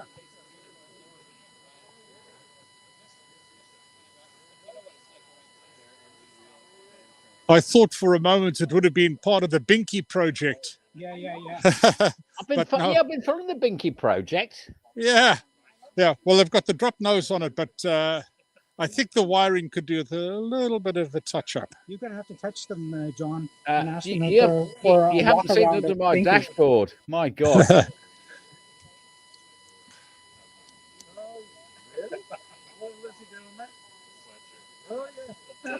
You'd like to speak to the young owner who's Yeah, I'd love to. 17 years old? Hi. My name is Jim. Hi. I'm with the Lotus Car Club of British Columbia, but I'm also with a Facebook group called 7 Spot. And you can figure out because we nuts about sevens. Oh, yeah. We're not. We love minis too. Do you mind telling us your mini story? First of all, my name is Jim, and you're Ron Fletcher. Hi, Ron. Nice to meet Pleasure. you. Tell us about Hi, your- Ron. I'm John. By the way, John Minion. Ron, you're talking to John Minion in Evesham, UK. Okay. Based in the Evesham, You're UK. streaming Yeah. to Tell us about your maybe Mini. potentially about 9,000. Right. Okay. Cool. Tell us about your drop nose. What's happening there? So I bought this car in 2019. It had all this work done already. Like I didn't do much modifying to it as of yet. Mostly just getting it running. We bought it to take the engine out to put in my dad's Mini. It used to have a Metro 1275 in it. I like Took the it out. turnout there. Oh yeah. Speed holes. Speed holes. We Let's took the engine air out, it. put it in his car, got it running. Yeah. And then this car sat for a while looking for a solution to getting it running. We had a 998 block that we were going to build up with the remains of the blown up 998. And then I found this 1275 for sale, and I just got that instead because it's just better. So yeah, 1275s are stronger as well. Oh yeah, exactly. Tidied up nicely, and Oh well, the wiring wasn't me. That was already like that. you had to say that. Yeah. Oh yeah. I don't know. Had to. It looks like the underside of the dash of my 7. It's functional for the most part.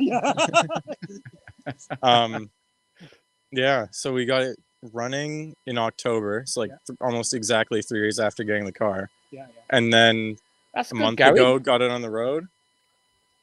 And then last week I was on the highway and the wheel fell off. Oh no. That's what caused that damage there dear. on the A panel. Just a scratch. Oh wow. Yeah, just a scratch. Yeah. That'll buff out. Bit of teeth. Yeah. That'll buff out. Yeah. So fixed it this week and it's here now. Yeah. So Very cool. So each year from now on, we'll see here. oh yeah. Yeah. There'll be some progress done. Well, you can contact me and I'll tell you where to get a nice Hayabusa engine. Fit in nicely, right? Well, when this engine pops, I'm going Honda. Oh, Honda. Yeah. Yeah. Right, a K20 or K24. Oh no, I'm going D16. Okay. Because it fits best. It's like 130 horsepower anyways, so it's more than a Mini really needs.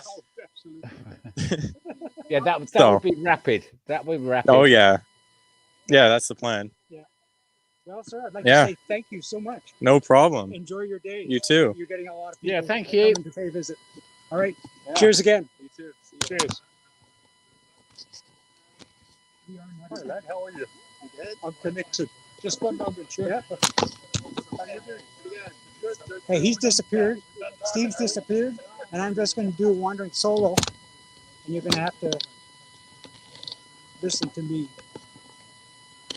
What I have not seen here this time around, last time I was here, was a Mini with a Kawasaki engine, bike engine, but doesn't look like we've got him here this year.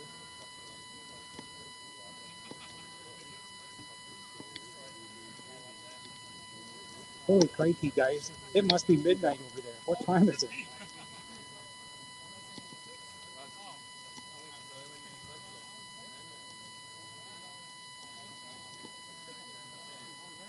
Wow.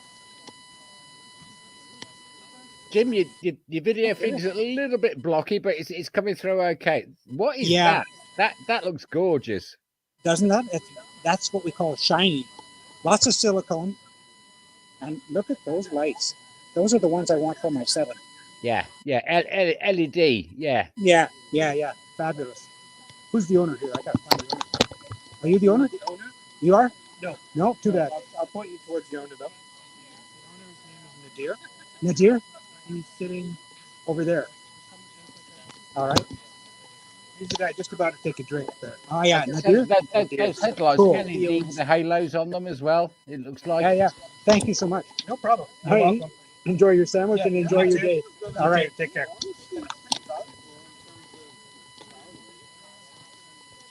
Steve, I'm here. But we're looking for Nadir. Where's Nadir? Nadir. Hi, how are you doing? I'm good, thank you. My name is Jim. Jim. I'm live streaming to England, Oh, and I want to see your Mini. Is that okay with you? oh yeah, for sure. Could you put it on this headset? Because I'd like you to speak to a fellow by the name of John in England. Oh, yeah. Hang on. And because you have the shiniest looking Mini I have ever seen. Oh. Come and tell us about it. Oh. I want to see the blue one with the LED lights. Yeah. You've got 12? Yes. Over here, I have 10 over here. Wow. We struck it rich. Hello. Oh my God, that is. Let me just do a quick intro. My name is Jim. Yeah. I'm with a Facebook group called 7 Spot and also with the Lotus Car Club of British Columbia. Oh, okay. You're live streaming to England right now. Oh, okay. You're speaking to John Minion in Evesham. Yeah. So would you mind telling us? I'm John Minion. I'm a member of the Northwest Kit Car Owners Group. Yeah. Based in Evesham, England. We do quite a lot of live streams this is going out internationally, so Oh, okay. yeah, no swearing. So please tell us Yeah. about this. That engine looks absolutely amazing. Tell us about it. What is it, and what have you done to it? It's a very simple engine actually. It's a 1275 and offset bore to 1380, and it's got a stage 3 camshaft and lightweight flywheel and all that. The 1275 was stronger, wasn't it, than the early ones? Yeah, it's stronger. It's stronger, and then it's got a twin carburetor. And the guy who built it is a mini specialist. He was taking some extra time. Then I thought might as well get some parts chromed to make it look nicer. No kidding. With the power. That looks stunning. I Absolutely interrupt stunning. your lunch and you were eating some sort of a burger and looking at that engine. And Yeah. I could see that it could have been cooked on it. It's just so beautiful. Look at that. It's gorgeous. Yeah. Wow. So then I took the advantage of that time and got parts chromed, and it's came out very nice. Wow, it certainly did. And it's very fast actually, a lot faster than what we expected actually. Yeah. I was going to say that's going to go well. What power do you think it's putting out? Any Um, idea? So what was that? Any We have to put it on dyno to find out the horsepower. It's new. We have to break in the engine first, and then we're going to do it. So most probably next week, I'm going to drive this every day to cover 500 miles and see what power it's giving us. Yeah, Then you're off to the dyno. yeah, yeah. Oh, I yeah. love the LED lights. Those I are, Yeah. I got a Lotus 7 that I built. Yeah. And those are the lights, the exact lights. I Yeah, want them on. these are LED light, very bright lights. Yeah, Very bright lights. When I got the engine done, then I thought let's put some kind of different things other than not regular mini stuff. Yeah. So we got that lip, which is a Japanese style. They're the LED halo lights. Yes. Yeah. Very bright and very nice lights. Does Uh, this uh, have what- the exterior indicators? Or No, these are daytime running light. daytime Yeah. lights and then the main. Yes, Yeah. then the main beam. Wow. Yeah. And They- you've got What cars color here is as your well? car? Because that looks stunning. It's a blue color actually, but then it's got a wrap all around it. It's a purple wrap. Yeah, is all wrapped. satin wrap. wrapped up then. Yeah, it's a wrap because not many people wrap the minis, and I have other minis which are different colors. So I thought this one will be different color every year. Yeah. I'm going to change the wrap. So Yeah, next what I'm planning is a chrome blue to match the engine. Yeah. Once that this one is matching with the chrome. yeah, so I named all my minis. My name is Nadir Ibadullah, N-I, N-I-M-I, and I gave the number to all the minis. Oh, so these are all yours? Yeah, Wow. Okay, we're gonna. these are look all at mine. this, guys. These are all his. They So are this- all your minis. How big is your garage? How did My you- how did you garage drive them is here? not that big, but bumper to bumper, I just fit all the minis. That's a little bit of a hassle, but I have to convince my wife to buy a newer one. Bigger Well, house. I like the blue one. That's This is very traditional, isn't it? yeah. That's a traditional 98. This is a 30th anniversary one. Yeah. That's the special 2000 final year with a silver. The blue one reminds me of the classic Italian job video film. Yeah, yeah. The- So this is again a open classic, a British open classic, very rare. It came only in green and black color. Black is again very rare color. The bonnet and front looks shorter, or is it just the camera angle? The bonnet? Yeah. He thinks it's a, No, it's the same. No, I think the bumper is changed. It's probably just the camera angle. Yeah. It's a very nice, shiny, original car. Wow. Now, dear, I'm going to let you finish your lunch. No, Thank that's you so okay. much. Thank you so much. By the way, if So you want to see that's yourself- Balmoral edition, Oh, the you green got one. more? Those are yours too? Yeah. Oh boy, we're not done. Man, you must have an understanding wife. That's a velvet interior, velvet Alcantara roof on this one. It's a Balmoral, the all green interior, like that 97 almond green. It's all light green. This is all dark green. Wow. And this was my first Mini 13 years ago when I bought. It's all factory original, Mayfair edition. Not a single touch up or nothing has been done. Can I ask you a dumb question? Yeah. Do you have an obsession? Oh yeah, that's my obsession. I have a very severe sickness of Mini. I hope you don't get over it. Yeah. I have a mini truck over there, pub, a Oh, you got a pickup mini truck. truck, the lime green one? Yeah, no, the white one. Okay, yeah. And I have a Woody sleeper, Woody wagon Oh my traveler. God. And I have a moke over there too. Oh, yours is the moke. The yellow Californian. Yeah. Yeah. Can I ask a question? How did you get them all there? Okay, so my friends like from Vancouver Mini Club, and there are Yeah. certain groups of mini WhatsApp groups. So I requested them, and everyone they said, "Oh yeah, for sure." So 6 a.m. everyone was at my place, and we had a little party over there. And then after that, we just started rolling out and drove it to the park over here. And it was such a nice drive because early morning, and we took all the highways, no traffic, and we had good fun. Brilliant. And that is absolutely what it's all about. Passion and just having fun and a laugh. Yeah. And then when we went to tunnel, the sound were amazing. All minis got different sound, and it was amazing. Brilliant. Thank you so much, Jim. If you'd like Thank to you. see this, you can watch it on a Facebook group called Seven Spot. Seven Spot. Or if you want to go to YouTube, just go to Seven Spot, number 7, SPOT. Okay, all right. Thank you, Jim. Thank you so much. Thank you. Yeah. Enjoy the show you've made out. Thank you, Joe. Lovely minis, mate. Okay, man. Oh, wow. I'm glad I got the battery back, guys. Oh, absolutely. I mean,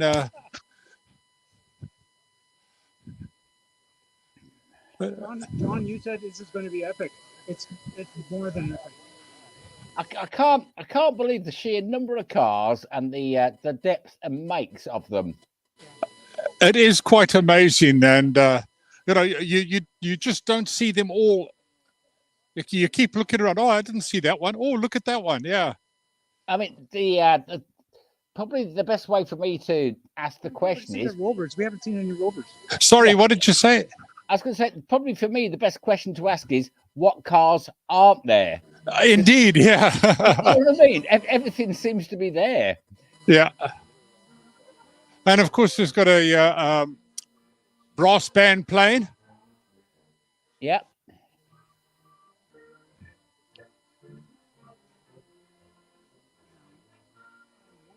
One section down there we haven't been. Okay. It looks really busy as well. Very busy, yeah. It's a one-day event, and you don't make it here, you don't make it there at all. Because you have to go There's see a Rover SD1, the white one. Oh, this one, yeah. SD1, yeah. SD1. My dad had one of those, a 2.3 litre. Yeah.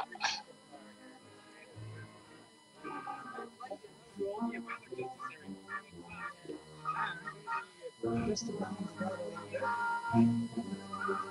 There's your memory lane. Yeah, and I do remember the dashboard as well.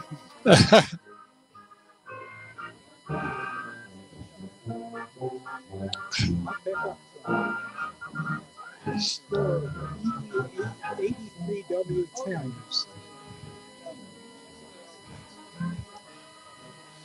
Good old Anglia. A Harry Potter special. I do remember them. As I say, my mum used to drive one of those, and the rear get a shot of the rear windscreen. You never had to clean them because they were angled upwards at a weird angle. I can't remember ever me or my mum washing the rear window. 1600, I think my mum's was. I thought they were 1300. I'm not sure. Okay, if that was a 1600, that was the special.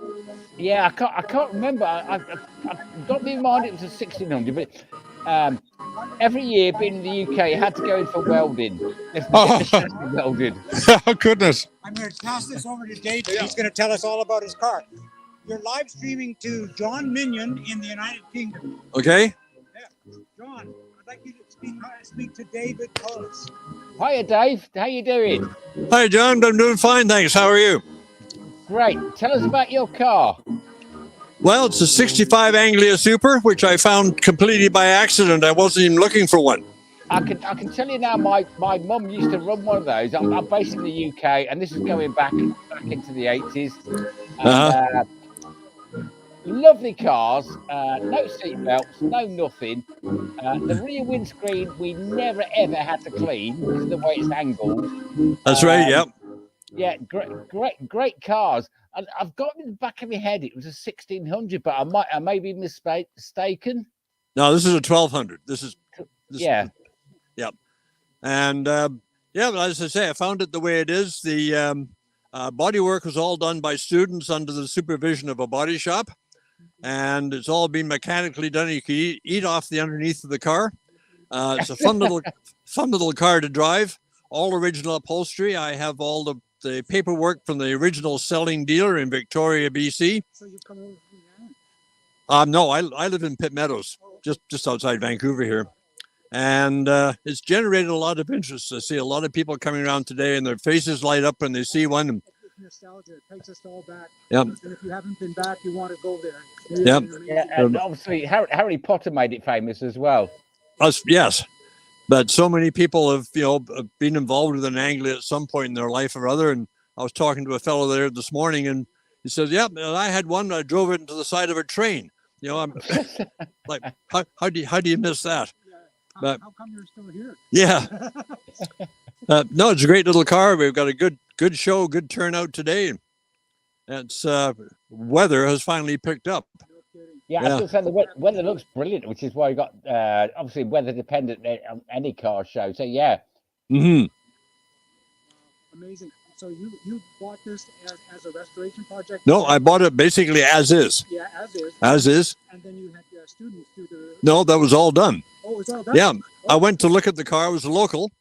I went to look at it, and I'm like, I need another car, like I need a hole in the head, but I can't leave it here, in case somebody else buys it. Yeah, so it followed me home. Wow. Yeah. Amazing. It is truly gorgeous. David, it's a lovely car that. Lovely car that's brought back a lot. Thank you. Brought back a lot of memories for me as well with my mum's car. She's obviously not alive now, but yeah, brought back a lot of great memories. Thank you. Thank you. Thanks for talking to you. Yeah, bye-bye. Thanks again. Thank you. Thank you. And is this one yours? No, that was mine. Okay, you're next. Holy cow. That thing been sanitized? Yeah, it has. Oh, no. Yeah. All right, you go ahead. All right, sure. Not a problem. All right. My name is Jim. I'm with the Lotus Car Cargo, British Columbia, but I'm also with a seven-spot Facebook group. We're about sevens. Steve here is building one. I built one. I had a Lotus Cortina. Oh, it's right up there too. Yeah. Just like everything that spills oil on the ground and needs a lot of fixing all the time. Well, it's true. Yeah. It's not a boat, though. Could you tell us how you came into your car? Well, I had a Ford Prefect 100E. It's this car with 4 doors. And there was an older English guy at the time. He's a lawyer, had some money, and he was trying to desperately buy it from me. I wouldn't sell it, but I said I'd help you find another 100E. So I found this for him. So he bought it and restored it just the way it is now. And then, by the time he turned 80 or so, he decided that he said, I'm not driving it that much. So he made me a deal I couldn't refuse. There's currently a YouTube channel that's done a resto mod of this particular car, and it's a hot rod. It's called the Mongrel. Yes. I've seen it. Yeah. I've actually got another one of these. I have one of these sitting in my garage, another one at home, which is I'm on the Sunshine Coast in Gibson's. But yeah, it's been done up with a good cross flow and a close ratio block suspension. Everything's done. But it's fun. This one keeps me going real slow. Thank you so very much. All right. All right, we're going to continue wandering, but thank you very much for sharing with us. No worries. Okay. Yeah, thank you. Okay. All right, you too. Oh, yeah, we're accustomed to it now. Okay, we're on our way. Okay, so we got to try and track down this friend of mine with his TR250. He got best in show with his car a number of years ago, and Follow you. You seem to know where you're yeah, going. so he's quite a character, and we'll track him down in a second. Yeah, we do like characters on 7 Spot. Well, I guess anybody that's involved with old British sports cars has to have some sort of personality quirk. Well, they definitely need to have a sense of humour. Oh, big time. Yeah. Yeah. Oh, here we go. He's busy with another victim. Another victim. So we're moving the house only 2 weeks later, 3 weeks later. Well, let's wander around. Yeah. You can I'll point come out. down to the other end and see you guys. Okay, Brian. Yeah. Anyway. So these are all the TRs here. And I was hoping to see a Vitesse, a Triumph Vitesse. That was not a Vitesse, but the old Herald. That was my first car. Oh, Was the a, old Triumph Herald, that the overdrive. yeah, that was my first car back in. Overdrive in fifth. Oh, I'm thinking of Dolomite Sprint. I'm thinking of that. Had the overdrive in fifth. Yeah. That was a lot faster than my Herald. And I had the little fastback, which was a fun little car as a first car, but I ended up by rolling it one night because the handling was absolutely evil. So, yeah. Anyway, we'll just, my friend should come down in a second, and I think his car is on the end here. TR7 to the left there, wasn't it? Yeah. Here, 7, 2, 3 of them. Yeah. Yeah, the old, well, they've referred to them, well, back in the UK, 1, 2, 3, 4 cheese wedges. Yeah. If you look at the side shot, yeah, and the V8 was just ridiculous. They did a V8 version.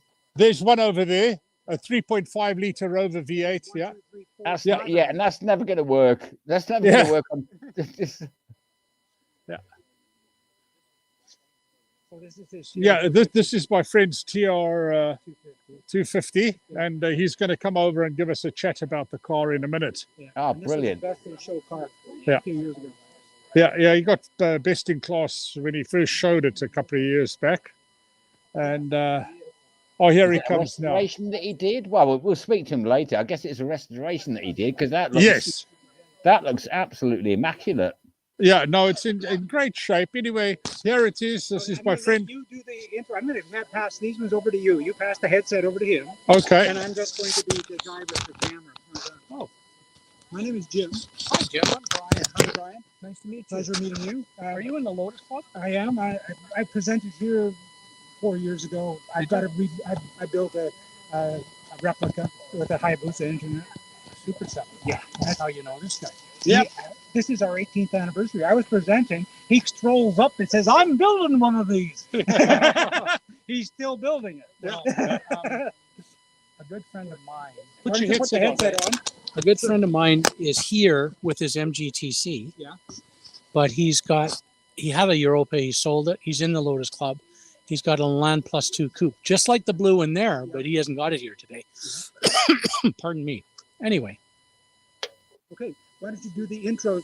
Okay. Steve, tell us who are we talking to? Oh, we're talking to Brian Tomlinson, and he's got this lovely TR 250 behind us. Yeah. And Brian and I go back a long time, and we've always been interested in cars. In fact, we belong to a little group called the GPDA, and that's not the Drivers Association, but it's a Grand Prix Dreamers Association. Very good. Can I interject for just a moment? Could you Certainly. tell everyone that you're live streaming to a bunch of people in England right now? Wow. Yeah. My favorite place for automotive history and Formula One and Silverstone and Brooklands. I'm John Minion from Evesham, Northwest Kit Car Owners Group. All right. Yeah. So Well, we're live streaming right now with them. My goodness. Hey, well, I love your country for its music and for the automobile, just the whole era of automobiles from 30s right on to the 60s and 70s and I guess the 80s. So, and I'd love a McLaren, but I can't afford one. Yeah. So this is an absolutely I'd amazing. hasten to add as well that the UK still holds the Are we in a bad spot? Can you hear John? record for the fastest street legal car, speed wise, which is Andy Frost in Red Victor. Yes. Wow. Well, And I know you Americans have gone after it with sorcerers. You're not there yet. Please don't call us Americans. Just call us Canadians, please. Oh, sorry, Canadians. Or whatever. Yeah. It's okay, mate. Anyway, Brian is going to tell us about his build and what he's done. And it looks a bit of the history. Stunning. It looks stunning. I wish it was a TR5, but it's carbureted because those are the cars they could get smog legal for North America. And I was 18 years old in a small interior town, which I'm moving back to in a few weeks. And a friend of mine's father was a lawyer who defended a guy for some charge. The man had no money and he had to pay him with the car. So I drove a TR250 when I was 18. And obviously the mental erection that it gave me never went away. And that must have made a big impression. Yeah. Yes. Well, the blood left my brain, let's say.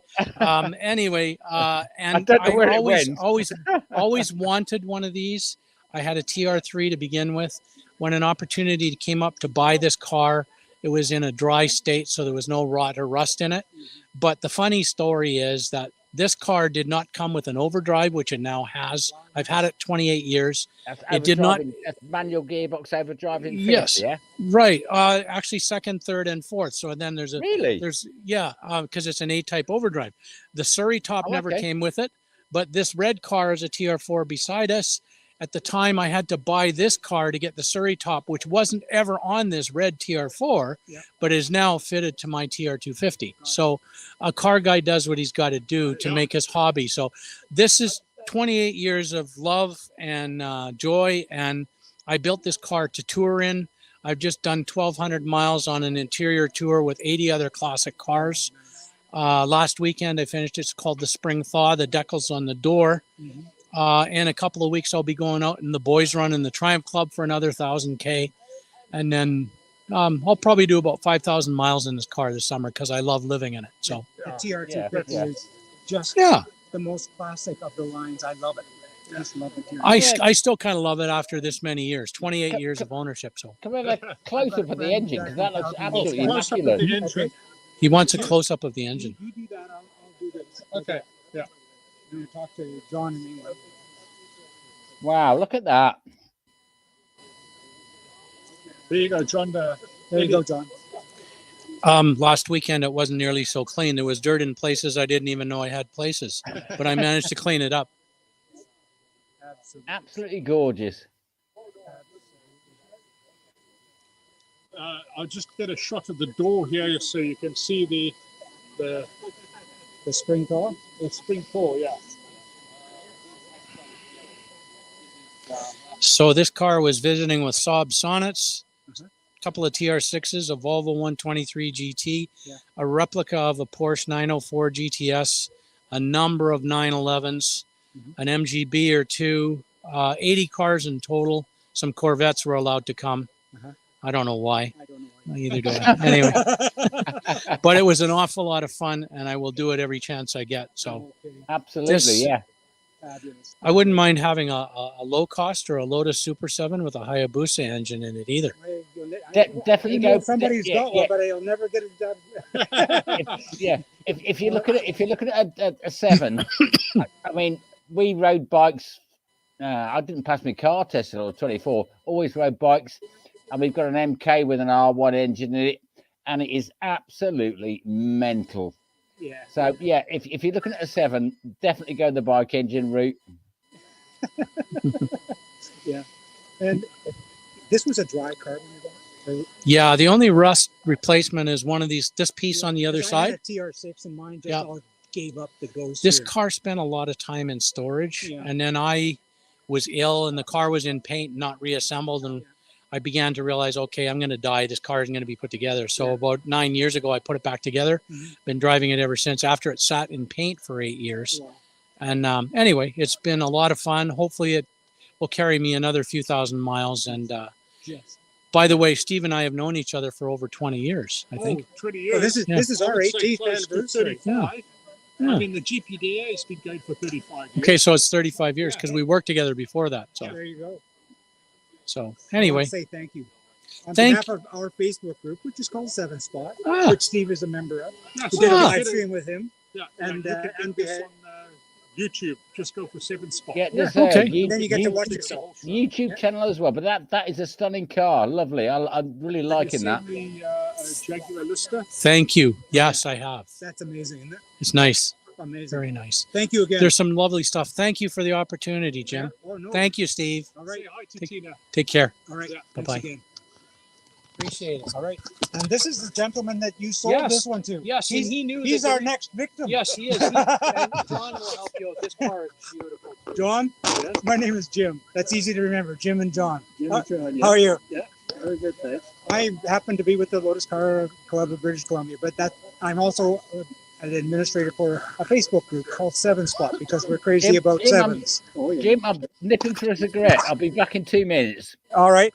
And I'm just wondering if you'd be kind enough to tell us your story with this car. Is that all right? Well, I'm not sure if You don't I'm have very to. good You don't have driver. to get up. You can just sit there because I'm just going to go wander around. And you say you are a friend of the gentleman? Friend of Brian's. I met Brian. I met Brian through the car. I was looking for a TR4, and Brian had one. I went to the Triumph Club, and I met Brian there. Brian mentioned he'd had a car, so I asked if I could come out and look at it. You were a member of the club, and that's how you got to know him, or you? No, I came out to the club. I actually went to a car show in New Westminster.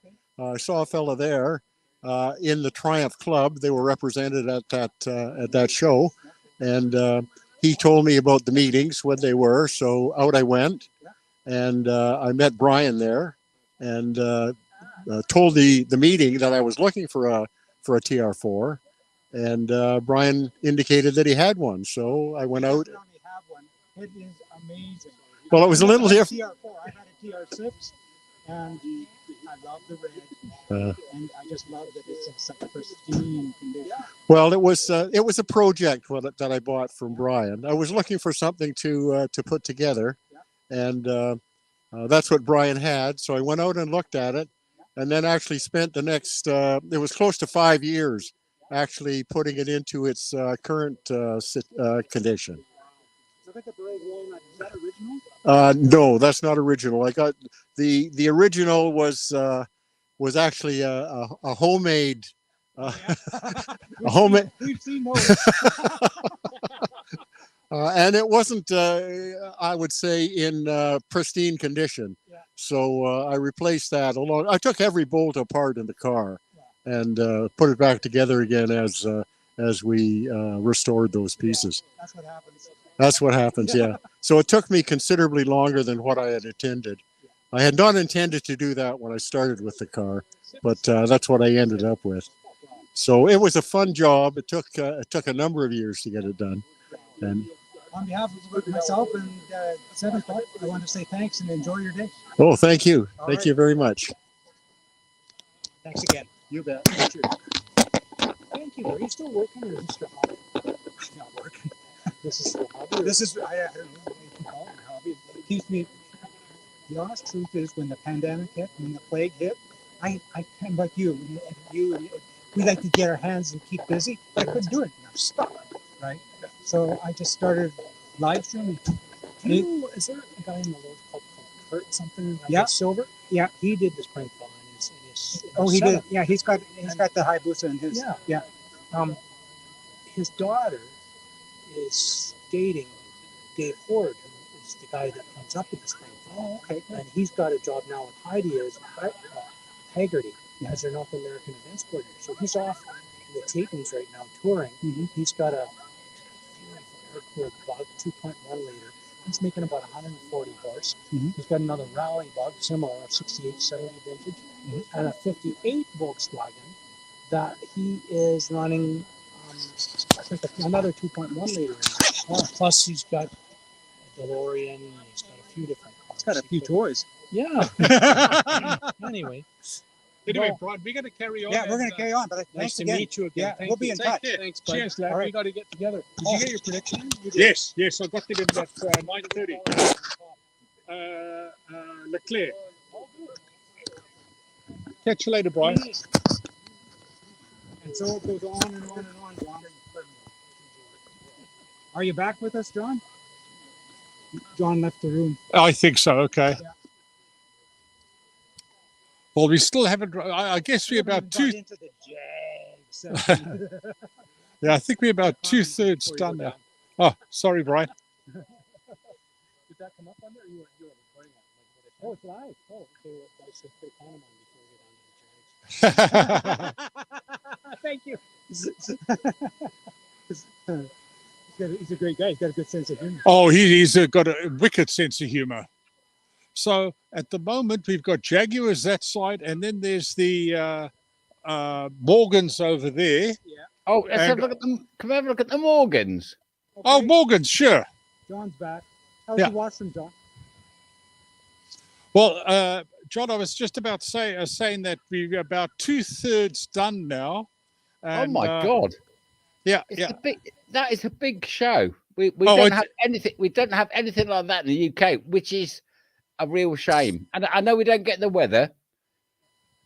Well, this is the best sunny day we've had so far. It's been rainy and cold all the way up until today, actually, or yesterday.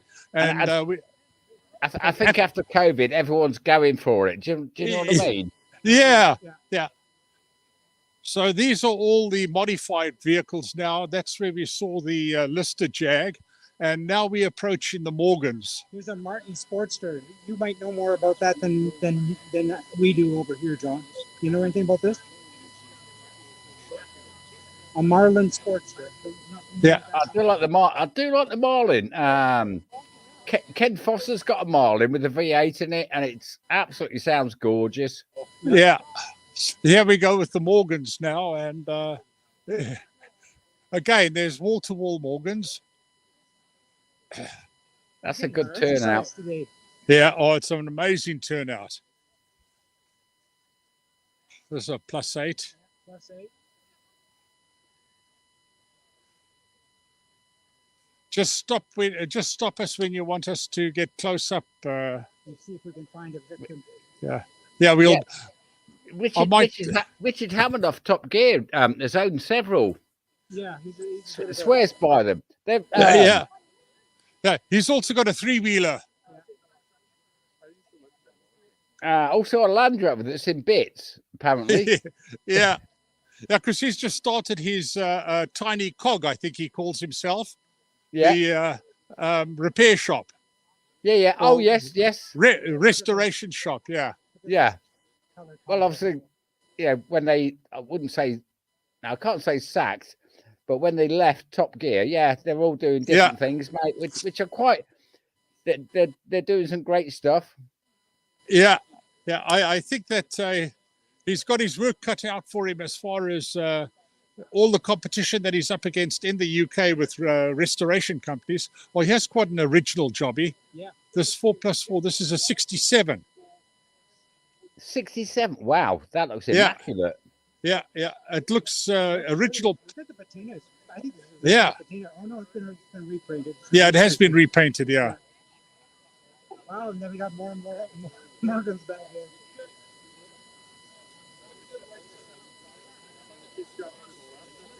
I can't believe how busy it looks. There's so many people milling about and cars and everything. Oh, it's amazing. It's absolutely an amazing event. And I mean, there's so much pent up desire to get out and just enjoy a sunny day that everybody's come out today. Yeah. So the turnout has been fabulous from people and cars. Unbelievable. Yeah.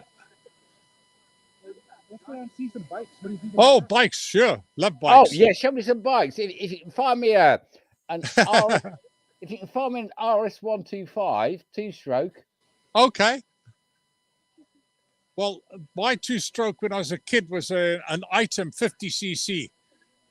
Yeah, I had a Aprilia. No, I didn't have that. I had a Suzuki AP50. Okay. I did kind of muck about with it a bit. Yeah, I got some serious speeds out of it. Norton. Okay. Well, my bike that I sold just recently to make room for in my workshop to work on my 7 was a 350 single Ducati. And I absolutely loved that. I love that bike. Yeah. Yeah, unfortunately, I had to get rid of it. I didn't have room in my workshop. No room. You wouldn't be crazy like me and rent storage space. So these are the bikes. There's not too many bikes this year. That's old school, that one. The Gold Star 500. Yeah. When I was in the UK in 1974, I got a permit to stay in the UK and work. I wanted to buy a BSA, and I went into the BSA dealership, and the guy said, "Oh, it's so nice to hear somebody interested in British bikes." I said, "Yeah, well, how can you help me?" He said, "Well, I got a nice Yamaha." So I couldn't find an English bike, a new English bike in England at the time. So anyway, I love the old thumpers. Yes, absolutely. Yeah, yeah. And the torque they put out is just amazing. Oh, and of course the sound. You know. Yes. Unless it's not, Definitely. Yeah. unless you're just kicking them over and they're not starting again. Now the Jaguars are over there. Shall we Say again? The Jaguars are over that direction. Shall we walk down? Yeah, sure. Let's go through the garden and we'll head down that direction. My God, how big is this place? This is just. It's huge. well, this is it's called Van Dusen Gardens. It's in the heart of the city. Yeah. It's a very, very, very big botanical garden, and it's open to all year round, including their Christmas light show and a whole bunch of stuff going on throughout the year. But we've got nothing like this in the UK. I mean, don't get me wrong, Stoley was great, but nothing as big as this. Yeah, this is pretty big. Yeah, and the gardens are absolutely huge. And this is just one little segment that we have the car show on. So no, it's a wonderful event. As you can see, all of the trees are in bloom, and it's just a lovely time of year. And now we're going to be heading up towards the Jaguars. And again, it's just so many classic examples of Jags. I think one of the most beautiful British cars are the old Jags, including the E-types. Oh.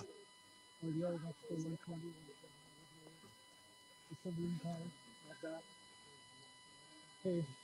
This is sort of like a back parking lot. You will find the Jaguars, and then the more modern iterations, they say, you guys can be over there. So the Jaguars over here for the people. Actually, as you say, the gardens look beautiful as well. Oh, they're fantastic. They really, it's probably one of the big gems of Vancouver, is the Van Dusen Gardens. Why don't we sneak in this way? That'll be good. And then wander in. I'm sure we'll. Even without a vent on, that's definitely a full day outing. If you want to go and visit. Yeah. Oh, it's definitely, if you come to Vancouver, it's a definite must see. Oh, that's a nice Jag. Oh, there's a bunch of beauties.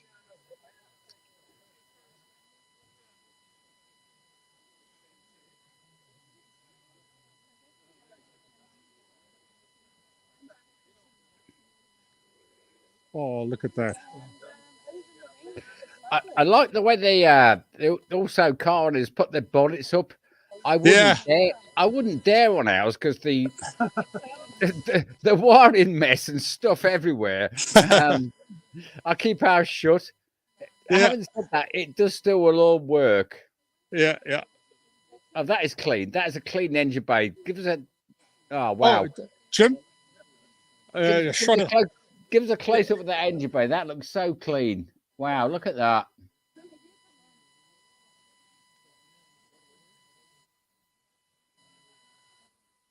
Amazing. Yeah, absolutely fabulous. I do like the classic looks of the Jaguars. Oh, they are timeless, absolutely timeless. I don't like the new I don't like the new shape at all, and the off-road that they've done now. Doesn't float the boat. They've lost the character, I think, in the newer cars, but these older ones are just beautiful, absolutely beautiful, very distinctive. And the Jaguar Mark III was used in many bank robberies. In the right hand of a driver. Yeah. So this friend told me. It wasn't me. Lots of love. Just Lots of love. Thank you. Lovely cars. Oh, I mean, the classic twin overhead cab with the chain drive, polished aluminum. Doesn't get better than that. Absolutely not. No, brilliant. Yeah, that's a 3.8. Yeah, that's a big motor when you think about the little car that it's squeezed into. Yeah, but the power they were putting back out in them days wasn't that impressive. It was quick for the time. Exactly.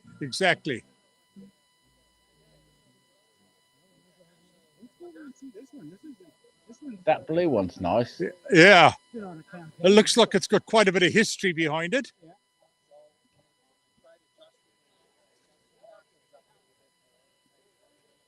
Oh, you can see the heating system, all the jackets inside, obviously. The heating system like my 7. Yeah, the sheepskin jacket tells you the heating's not working. Absolutely fabulous. Yeah. Come on, it looks a sunny day as well. How fast was he driving to get cold? Yeah. He's got no. Has he got a screen on that? Yeah, he's just got the Brooklyns. Yeah, a little Brooklyn screen. That's probably why. Yeah. Absolutely amazing. Look at those. Yeah. Bumpers we don't need. I got all the windshield. I think that might be the owner. Yeah. It's just a joy to drive. Where do you live? Gabriel Island. But I cheated. I put an overdraft gearbox in it. Oh, okay. Again, that's a lovely colour. That. Wow. Yeah. Looks like it's pretty much original, I think. Yeah. Well, if you end back on putting that on one day, come and see me. Oh, if you get to Gabriel, I'm the mad Englishman on Gabriel. So you're a Lotus man, eh? I am. Well, I'm a replica man. Oh, right. I built a Hayabusa. Oh, there you go. Yeah. Is this yours, George? Yes. Would you like to do a live stream with us? We can have a bit of a laugh if you want. Yeah. Well, I'll be speaking to some people at home. You're speaking to a fellow by the name of John Minion in Evesham. John. Hello. John, are you there? I am here, and that is a stunning looking car. I love the colour of that. I'm just going to say, Tell us a bit more about it. My name is Jim, by the way, and you are? All right, I'm George Holt. Pleasure. Nice to meet you. Yeah, and this is amazing. This was a car that I somebody bet me £50 that I couldn't get it to the anniversary race at Donington, the 50th anniversary race. So you don't sound American. Have you emigrated to America? Well, I used to live near Morecambe. Are you in Heysham? No, I'm in Evesham, Midlands. Oh, bloody! All right, there you go. I know Morecambe well. Yeah. No. I'm from Polton Filed. Oh yeah. I went There to you go. university in Preston. Yeah. There you go. I'm just up the road then. Yeah. Singleton was the place, but I live in Gabriola now. But this is a car. This is a car I campaigned as one of the drummers. We were called the drummers in the historic Grand Prix Car Association. Oh, okay. So all the guys that I raced with had drum brakes, C-types, Ferraris, Maseratis, you name it, the big boys. Did so you do historic racing as well? Yes, I did everything. Yeah, because my ex used to work for them. That's what I might well recognise that car then from that. Yeah. Well, yeah, I used to race with Steel with the HWM1. Yeah. And the C-type of Wendmans and all that. Yeah. I was third at Dijon in this car. So I got my podium. I actually beat Frank Sittner in a what was it? Frank Sittner was in something or other. He was pissed off when I beat him though. But this car was on top gear with Vicky Butt Henderson. It did the Yabeki rerun. Oh, I was in- I have a big thing about Vicky Butler Henderson. yeah, she's a great girl. We took the BBC checkbook for a piss up round Bruges. So it was quite funny trying to get the cameraman to try and do anything the next day because they were all plastered. They just put the camera over there. Oh, my head hurts. Well, that was a lot of fun. Yeah. So if you can find that on Top Gear, this was the car that was on it. You know. Yeah. Yeah. But yeah. So have you got a car? Have you got a car back there? What's your interest? Well, I'm based in Evesham in the UK. Yeah. I nearly bought a Cobra. It was a Dax Cobra 427. All right, there you go. Yeah, I was just about to pull the trigger, and the missus decided that she wanted to buy a conservatory instead. Yeah, well, that's usually what happens. Yeah, I think my first. first. That. Yeah, so anyway, a divorce. Well, 2 boys and a divorce later. I've got a MK, which was MK sports cars. It was a 2-litre Pinto engine, but we swapped it for a Yamaha R1 bike engine. All right, there you go. Not everyone's cup of tea, but it is absolutely mental. No, I've got a cousin who's got a Hayabusa he lives on the Isle of Man. Oh, is that right? Yeah, cool. And his son he won the 500 on the motorbike. So but his Hayabusa he's had forever. It's a crazy machine. It is. Yeah, I actually played on it once. Thought, holy shit, what it doesn't do. Exactly. Yeah, it's quick. It's good at scaring. And I've got what? I mean, it must be 30 years old. It's still the quickest sliced bread, isn't it? I know. Anyway, hey, listen, I'm going to have to go. Yeah, and I'm going to say thank you. It's good talking to you, though. 7 spot. That's terrific. No, hey, take care over there. All right. Thanks again. Yeah, no. Thank you. Screaming, just go to 7 spots on YouTube and you'll see yourself. Number 7 and a spot. All right, guys. Thanks. Thanks a lot, George. There we go. Just goes on and on. Oh.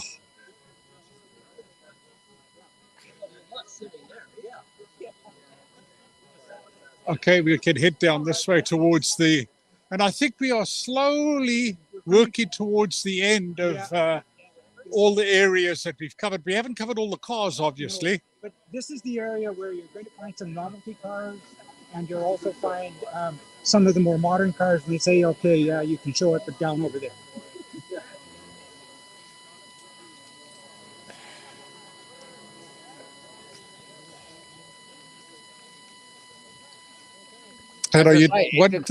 It looks really, really busy and loads of cars. I mean, what a fantastic show. Oh, well, it's interesting. Some years I've stayed right up till the end, and when the cars start leaving, and just stopping in one spot and watch this parade of these fabulous cars go by, and the sounds of them, and some of them obviously not quite in tune and spluttering a little bit with the the SU's not set properly, or the Weber's just coughing and spluttering. Yeah. Oh, it's lovely. Nice Jag. Yeah. As I said, the more modern ones, they say, yeah, you can show it, but they just point you down to this end of the display field. And it's always nice.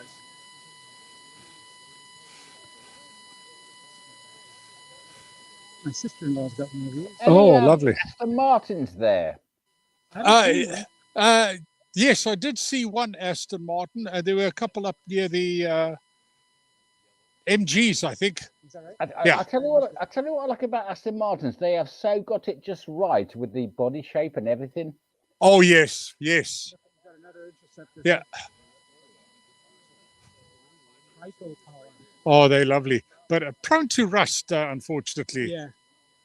As are the Healys. Yeah. The Jensen Healys. Yeah.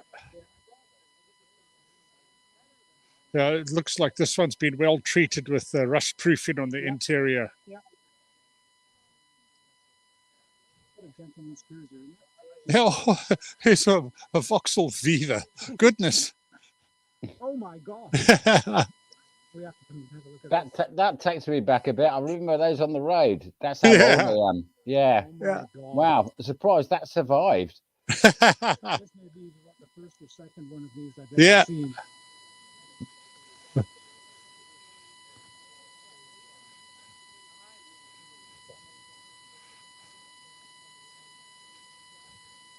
Well, You're a trooper back in that'll be YouTube. the probably the either 1100 or 1.3 with the Pinto engine in it, probably. Could be. Yeah, I'm not sure what the. I know that they're quite an anemic engine in the beginning. Yeah, definitely, yeah. And another GT6. Oh, GT6. Oh, back into that is nice. I like an exhaust on that as well. Yeah. Oh, roller next to it. Oh, it's a Bentley. Sorry.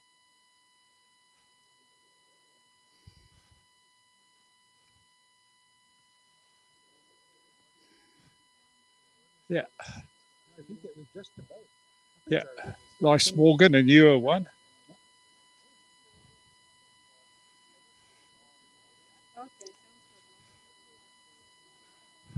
John, I got a dumb question for you. How long has this stream been running? I don't think you can hear us. Yeah, I think we may have dropped him. I'll just keep talking. Unless. Stream is still going at this end. Look at the size of the brakes on it. Yeah. Oh, wow.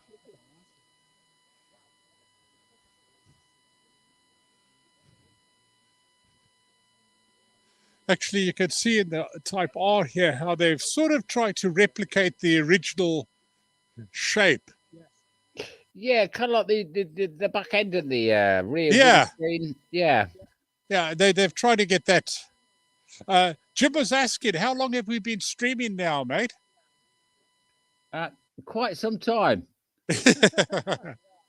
Like an hour, over an hour and a half. Yeah.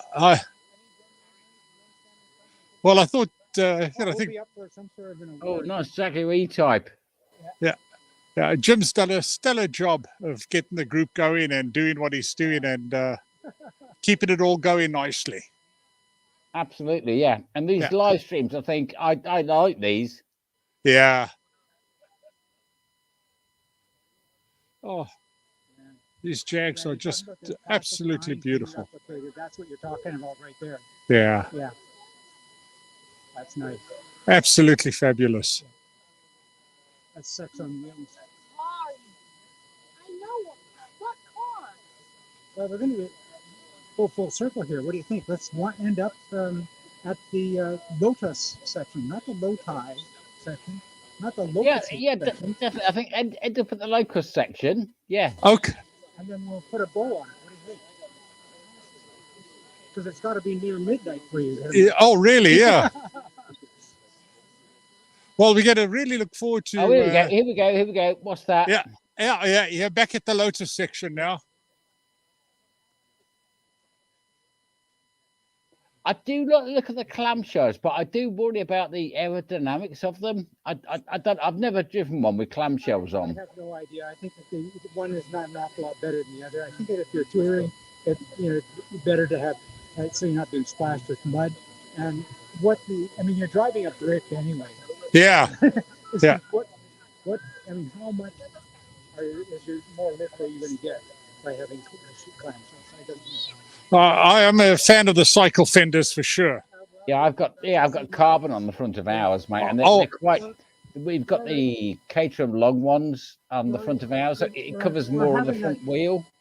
Yeah. We're having a bit of a survey, and we want to know. It's the age-old survey. I'm going to give you 2 words, and you can tell me which one you like. So can you pass that over to Rory? Okay, Rory, the question is, clamshells or cycle rings? That's easy. Clamshells. Says the man with clamshells. Yeah. We're just about, I'm out of breath, I'm out of voice. We've done the whole tour. I want to say thank you. You're welcome. All right, I'm going to go find Juan one more time, thank him, and I'll find a way to send this all over, maybe edit it up to the call. Cool. All right. Cheers, mate. Take care, right? You too. So we're going to call that a wrap, or you just... Let's go see Ron Cabara one more time. Okay.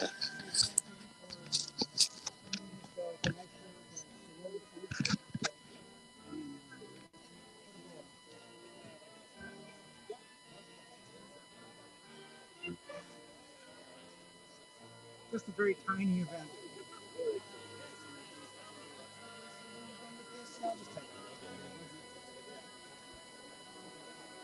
And there's Ron there. Ron, I'm just going to be putting a bow on it. I want to say thank you, and we're going to send you a handwritten copy. Thank you, Jim. Thanks for including us. All right. Really appreciate it. Cheers. Bye now. Thank you. Okay, guys. Thank you. That's all right. So you want to say a few words and do the sayonara thing, John? Yeah, it's been a great, been an absolutely great feed, and well, as I always say, be seeing you. Be seeing you. Cheers. And I think that we will be doing, I'm sure, another one next year. Yeah. But I think in the meantime, Jim and I are probably going to get together in my workshop. That's what I was planning. Yeah, and I'll we drive will over in my 7. Yeah. And roar up.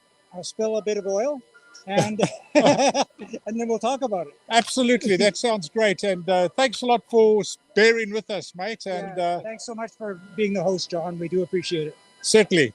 So as we Absolutely say, not a problem. Absolutely not a problem. The next feed's going to be coming from Kit Fest. I won't be doing it because I'll be there. But yeah, we'll sort something out. All right, absolutely. But from Prisoner Island, what we've got to say is, we're seeing you. Yeah, be seeing you. Yeah, I'll roll. I'll take you out the picture. I'll roll the outro. Cheers, All right, guys. cheers. Okay. Great. So, what a fantastic day, and how many cars did I see? Brilliant. Yeah. Thank you. Yeah. All right. Glad you enjoyed it, and I hope the viewers enjoy it too. So take care, John. Yeah, thank you. Thank you so much. Brilliant.